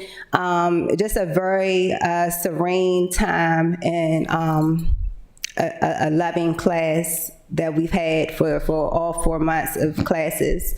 So here you can see some of the work, like the earrings at the top. I don't know if you can see, they say blessed in the middle of them. Someone made some earrings down the bottom. You can see me and Ratasha in some of these photos with the candle making and the jewelry making. You can turn that. And then here we are again outside. Just residents from the community coming to get a peace of mind. 3 hours of just being able to connect with themselves. Art therapy, when you get into art therapy, it allows you to self-heal in a way. The music that we played was very meditative, so along with the topics and then just the reflection and meditation, it really serves its purpose. And then here's just more photos. And then as you can see on the candles, they were allowed to name their candles. So you have a candle here called Release. It's one called Freedom and New Beginnings and Peace of Mind. And they were all types of candles that people had as a representation of how they felt, just what peace meant to them. We had some facilitators come in to help with the candle making. We also had a guy, his name is The Shepherd, and he wrote a book called The Key to the Aura, and he had a class with us facilitating about just having a pure aura, that meditative spirit, and the residents really enjoyed that. You can go to the next one. Okay, and here are some more the finished products of the creative residents with the earring making. The lady down here in the middle waving, that is our candle facilitator. As you can see, just the whole setup here, the supplies. Go on. And then we finished out our last class August the 25th. The class, they all had aprons that say Peace of Mind Project. We just had a lot of fun and a lot of healing took place. So. Thank you. Questions for the group? All right, thank you for your presentation. I'm sorry. No, you're fine. Alderman. I don't have a question, but I think this is great. I didn't realize the extent that this was the candle making and the essential oils and all of that stuff. Do you partner with any of Arundel Lodge is really the only community-based therapy place. Is there any other organizations or groups that you all maybe have partnered with for like guest speaking or whatever like that? We had some organizations reach out to us that are working in other communities that want to bring the Peace of Mind Project to other communities. We also would like to continue with our efforts in reaching other communities. And I find that, of course, things get better with time, but the more that we stayed in Eastport, the longer that we had it, it's just the atmosphere, the bond, the growth in residents became different. The conversations were different. So it really makes a difference. It's helpful. That's great, and it looks like it from some of the photos and stuff I see. And like you said, to see the father and daughter, I know them personally, so I think that's fantastic. Okay. To see them out there, like that's just good stuff. And hopefully the rec center is fixed so that you can do this throughout the duration of the winter, etc. And so appreciate it very much. And to your point, Alderman Gay, in our survey, we actually did ask, did they want formal mental health services? Vast majority of them said yes.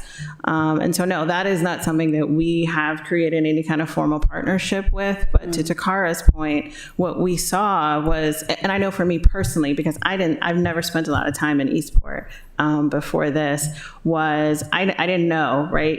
But of course there's a strife and there's issues that go on in neighborhood or beef or whatever, right? But the level of camaraderie and the sense of peace that we were actually able to get with us just kind of being new to this and them just kind of walking in and they don't really know us. It was such a blessing and it was really remarkable. So I'd like to say that, prayerfully this funding will continue, Alderman Finlayson, and through One Annapolis and through my own personal community advocacy efforts, I'd love to see more instances where we can take community leaders like Takara that live in the neighborhood, that are passionate about, certain things. I know sometimes we're in our own worlds and we're in our own silos, but that we can elevate community leaders like her to do just amazing things like this. So just another quick... Alderman, we have two more. Just lastly, really good. So do you have funding to go through the remainder of the year? Are you set for that? Or No. Okay. Yeah, we're definitely the newbie of the group. Everybody got funding at the same time, which was in March of this year. Funding came up pretty late because we had an issue with applications that we resolved, but later. So we're still working on last year's funding. So thank you. And if you heard other presentations, there are some resources for mental health opportunities, assistance to you. And that's part of the focus, the purpose, to share resources. So feel free to tap into those other organizations who might be able to assist you with the mental health piece. Absolutely. Thank you. Thank you. Okay, thank you. All right, we're getting down to the wire.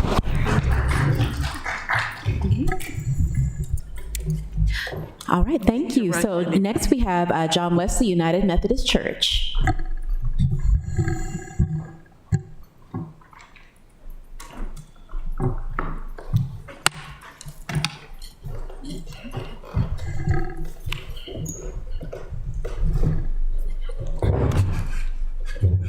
Good evening, I'm Jerry Colbert, and I reside at 3401 Cohasset Avenue. I was the former pastor of John Wesley for 17 years. I was reappointed in July of this year, and I also serve as the chaplain for the Annapolis Police Department. The present pastor, Reverend Frazier, could not be here today, but she is on the ground running with me and will continue to provide ministry in Bay Ridge Garden. And I just want to say thank you for this opportunity. And because of many computer things that I did not contrived to, we didn't get our check until the later part of September. But we are very grateful that this will only enhance John Wesley to expand what they're presently are doing in that neighborhood, tutoring, providing food, financial help, spiritual outreach. And my purpose and our purpose while I was there is for transformation and not to enable them. And so with this grant, it will only help John Wesley to expand and work with other agencies, Department of Health, the school system, Birthright of Annapolis, and Department of Housing and Community to help in human resources and technical training. We face many struggles over there. There are many good people over there, but there are still a lot of things that really turn your stomach. They are a group of clergy, and we go from community to community every week. We were in Beveridge Garden 2 weeks ago, and the foul language coming from an apartment as she was getting their children ready for school. As the young men walked their children to school smoking marijuana. And so these are the issues that we are dealing with over there. And, they are faced with their housing, crime, truancy, substance abuse, teen pregnancy, overdoses, and the seniors live in fear over there. John Wesley has been transparent and very active in teen pregnancy and helping those young ladies to get through high school by tutoring them and mentoring them. There is a tremendous need for such programs as these over there. And we feel that most of the youth are a high risk for failure. Our purpose there is to get them through high school. We have heard this time and time over again today about teenagers and when they rebel and when they walk out. What I have witnessed is that at that age level, some of the parents just do not engage any longer with their children. I've gotten calls from the ambassador at the high school to knock on the door and bring a kid to school. And the parent is still in bed and the kid is looking for clean clothes or something to eat. And not saying this is the entire neighborhood, but a large portion of that. And so with this grant, it will really help John Wesley to do more over there. A couple of studies I've done, the Pediatric magazine states that supervised after-school and summer program are safe havens for these type of communities. Hopefully, John Wesley can renew this grant, and that was our intention if we had gotten the money back in the summer. There are many things, nutritional help, life skills, and many other things that we plan to do over there. While I no longer am the pastor there, I will continue to work with Reverend Frazier. She had asked me if I would continue to work with her there, and yes, I will do that. Some of the activities planned is a behavior modification diversion program. And this is a program that Rose Company has been trying to initiate in all of their communities, but with lack of funds. And in communities where these programs have happened, there have been a great turnaround and success of how to live in agreement with lease, how to be a good neighbor, how good housekeeping skills, and the impact of how to budget. There are 198 units in Bay Ridge Gardens. 20%, I would say probably 70% of those units are single mothers with children. And that is a high percentage. Another program we will initiate is B2G Learning Center. And that is where we presently are working with the Community College of Baltimore County, Catonsville, and they have come down to start a computer class. And those are held at John Wesley right now while Bay Ridge Garden is under renovation. Another program is CPR, and we are in contact with the Eastport Volunteer Fire Department. They would do it for a minimum of 8 and a max of 30. We also will invest in computers, at least 6 computers.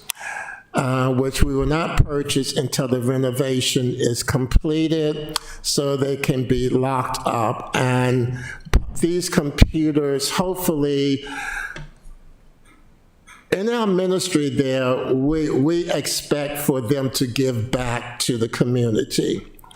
And those adults that complete the computer classes will be able to teach their children and other adults in the community.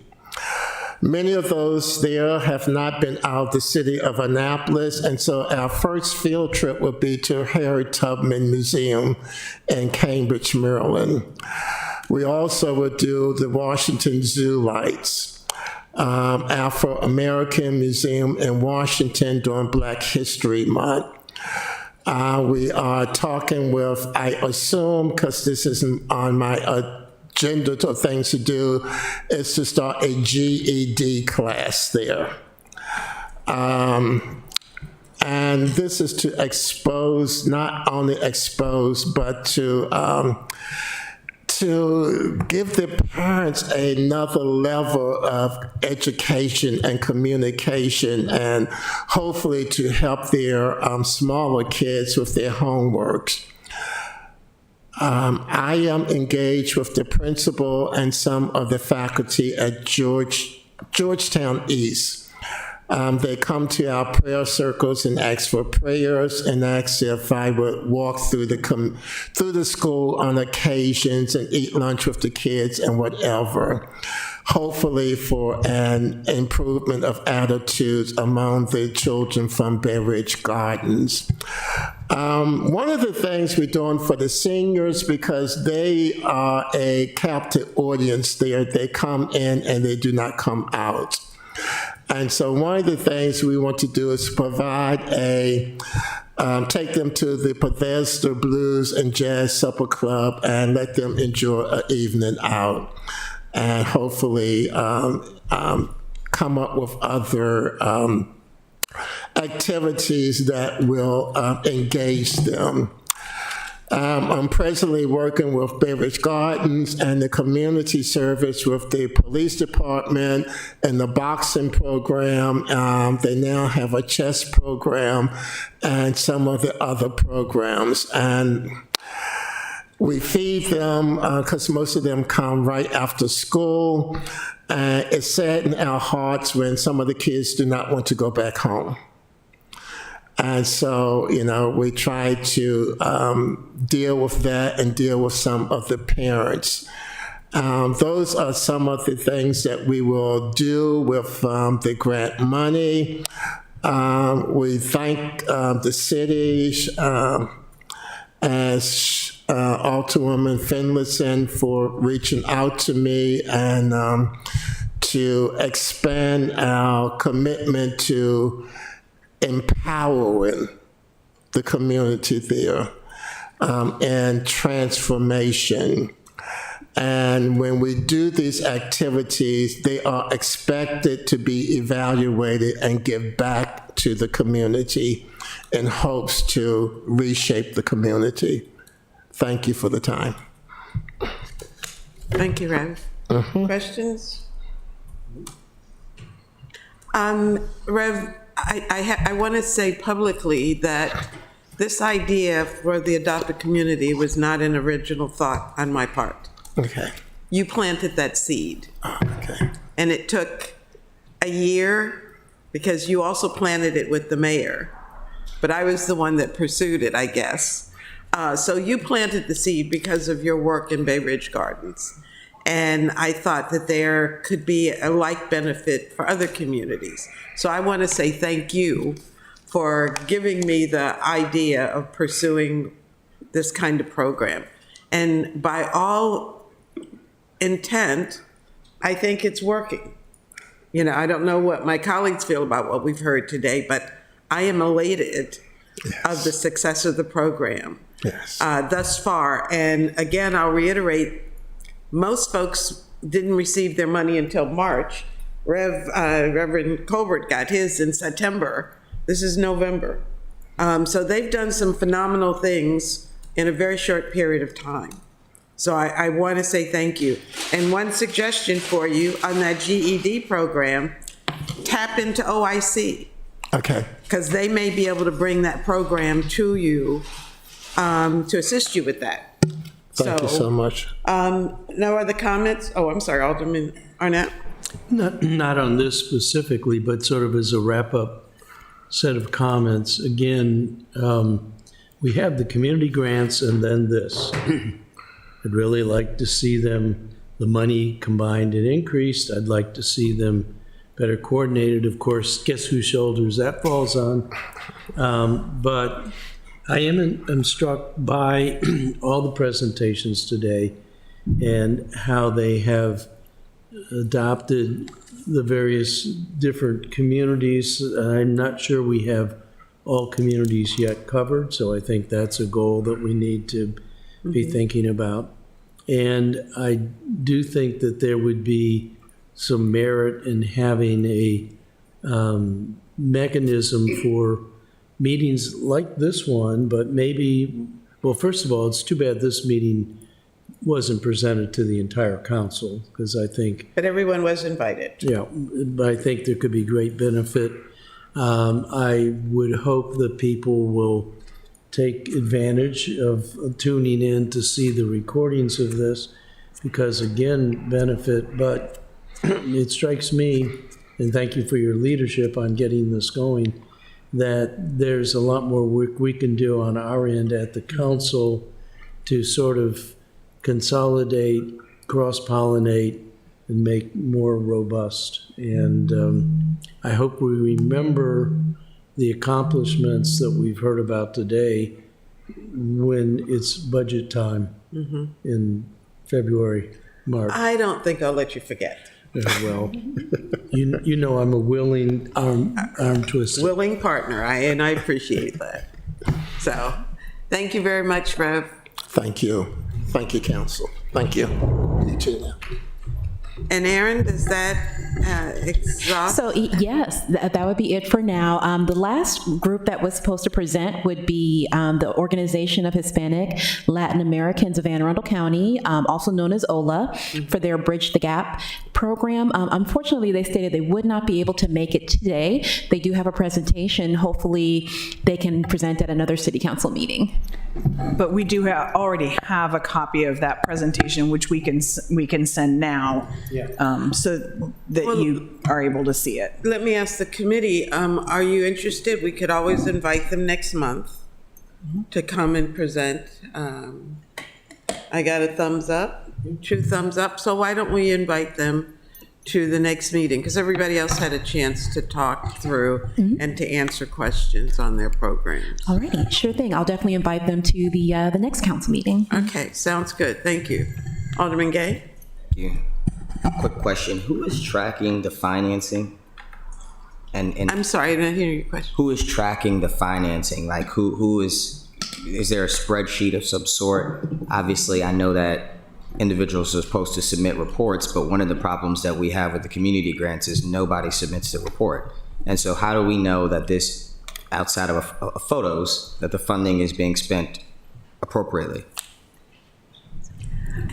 Well, may I interject? Are we not getting reports from the organizations? So I will, and Erin's probably a little more familiar with parts of this than I am, but the agreements, unlike the sort of traditional community grants, these grants are structured slightly differently.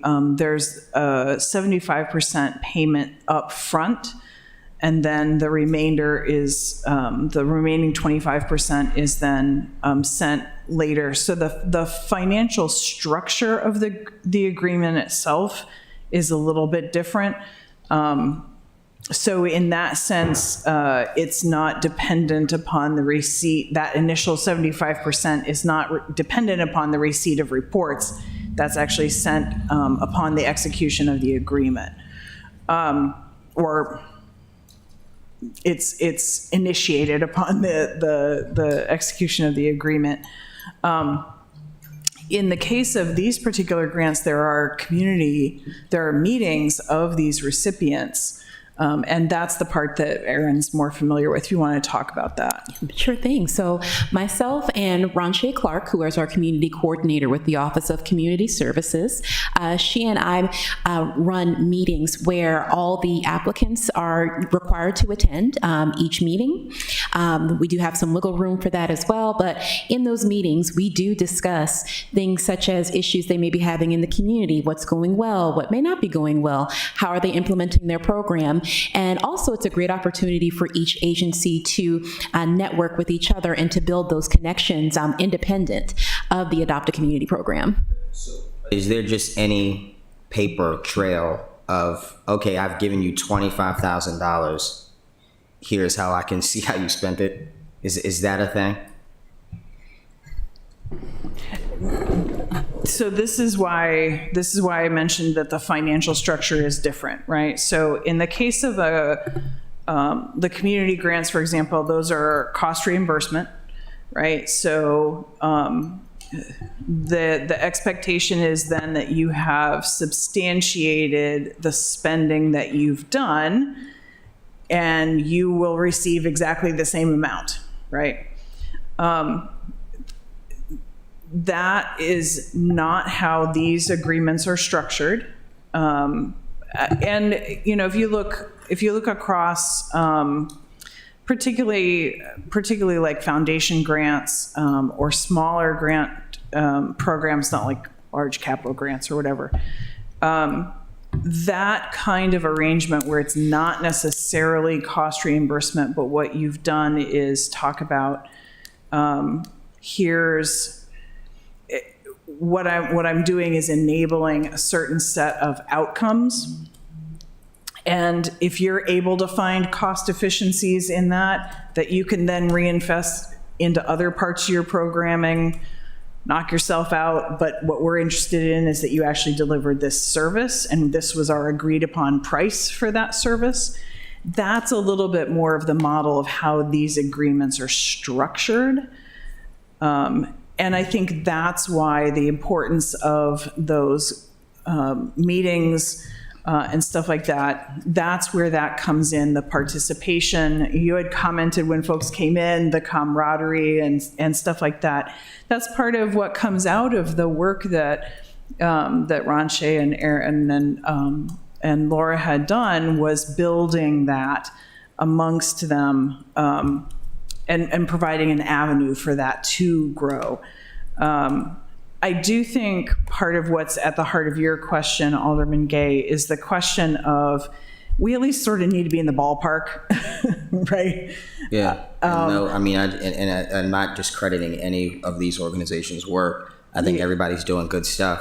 But if I'm giving someone $25,000, I don't care if I'm giving 2% up front, 30% up front. I would just like to know how those funds are being spent, and particularly because these programs are helping our most vulnerable. So thank you. Typically, those things are auditable if needed, but they're not a requirement of the payment because it's not cost reimbursement. And I suspect, knowing these organizations as I do, that if And I really thought that there was something written into their original agreement about accountability, but I'm sure it would not be too much to ask of them. I'm sure they all have it already, or at least most of them do. So, Alderman Arnett? Thank you, Madam Chair. So I am sympathetic with Alderman Gay's question, and the kind of structure I've been thinking about is we do these adopt a community kind of programs, and as they become more and more robust, maybe they graduate into a bigger grants program, which then does have more accountability.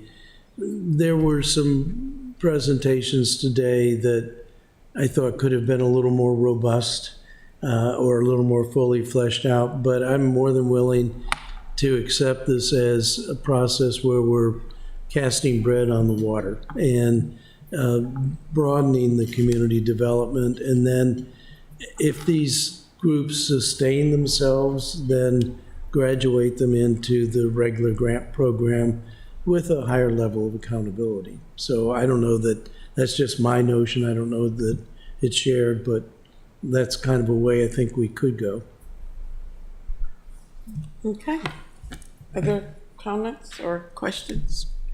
Seeing none, I think, Aaron, you've done an awesome job. Continue it. Again, I apologize that we put one more thing on your plate. And hopefully in the future, we're going to be curbing that so that everybody. More staff. Or hire more, we've been talking about that from day one, so. But thank you for your work, past, present, and future. And thank you, Ms. Buckland, for being our new department head in charge of the program. So thank you again. And my colleagues, thank you for indulging the community organizations, give them a chance. And we'll send out something to all of our colleagues to encourage them to watch the tape because it is good stuff going on and it should be shared. So, all right, without any further comments, questions, or concerns. Out in the community, is that the idea? Yeah, so, and Alderman Gay, I've got a little stack, same little stack for you as well, since I have you here. They're in,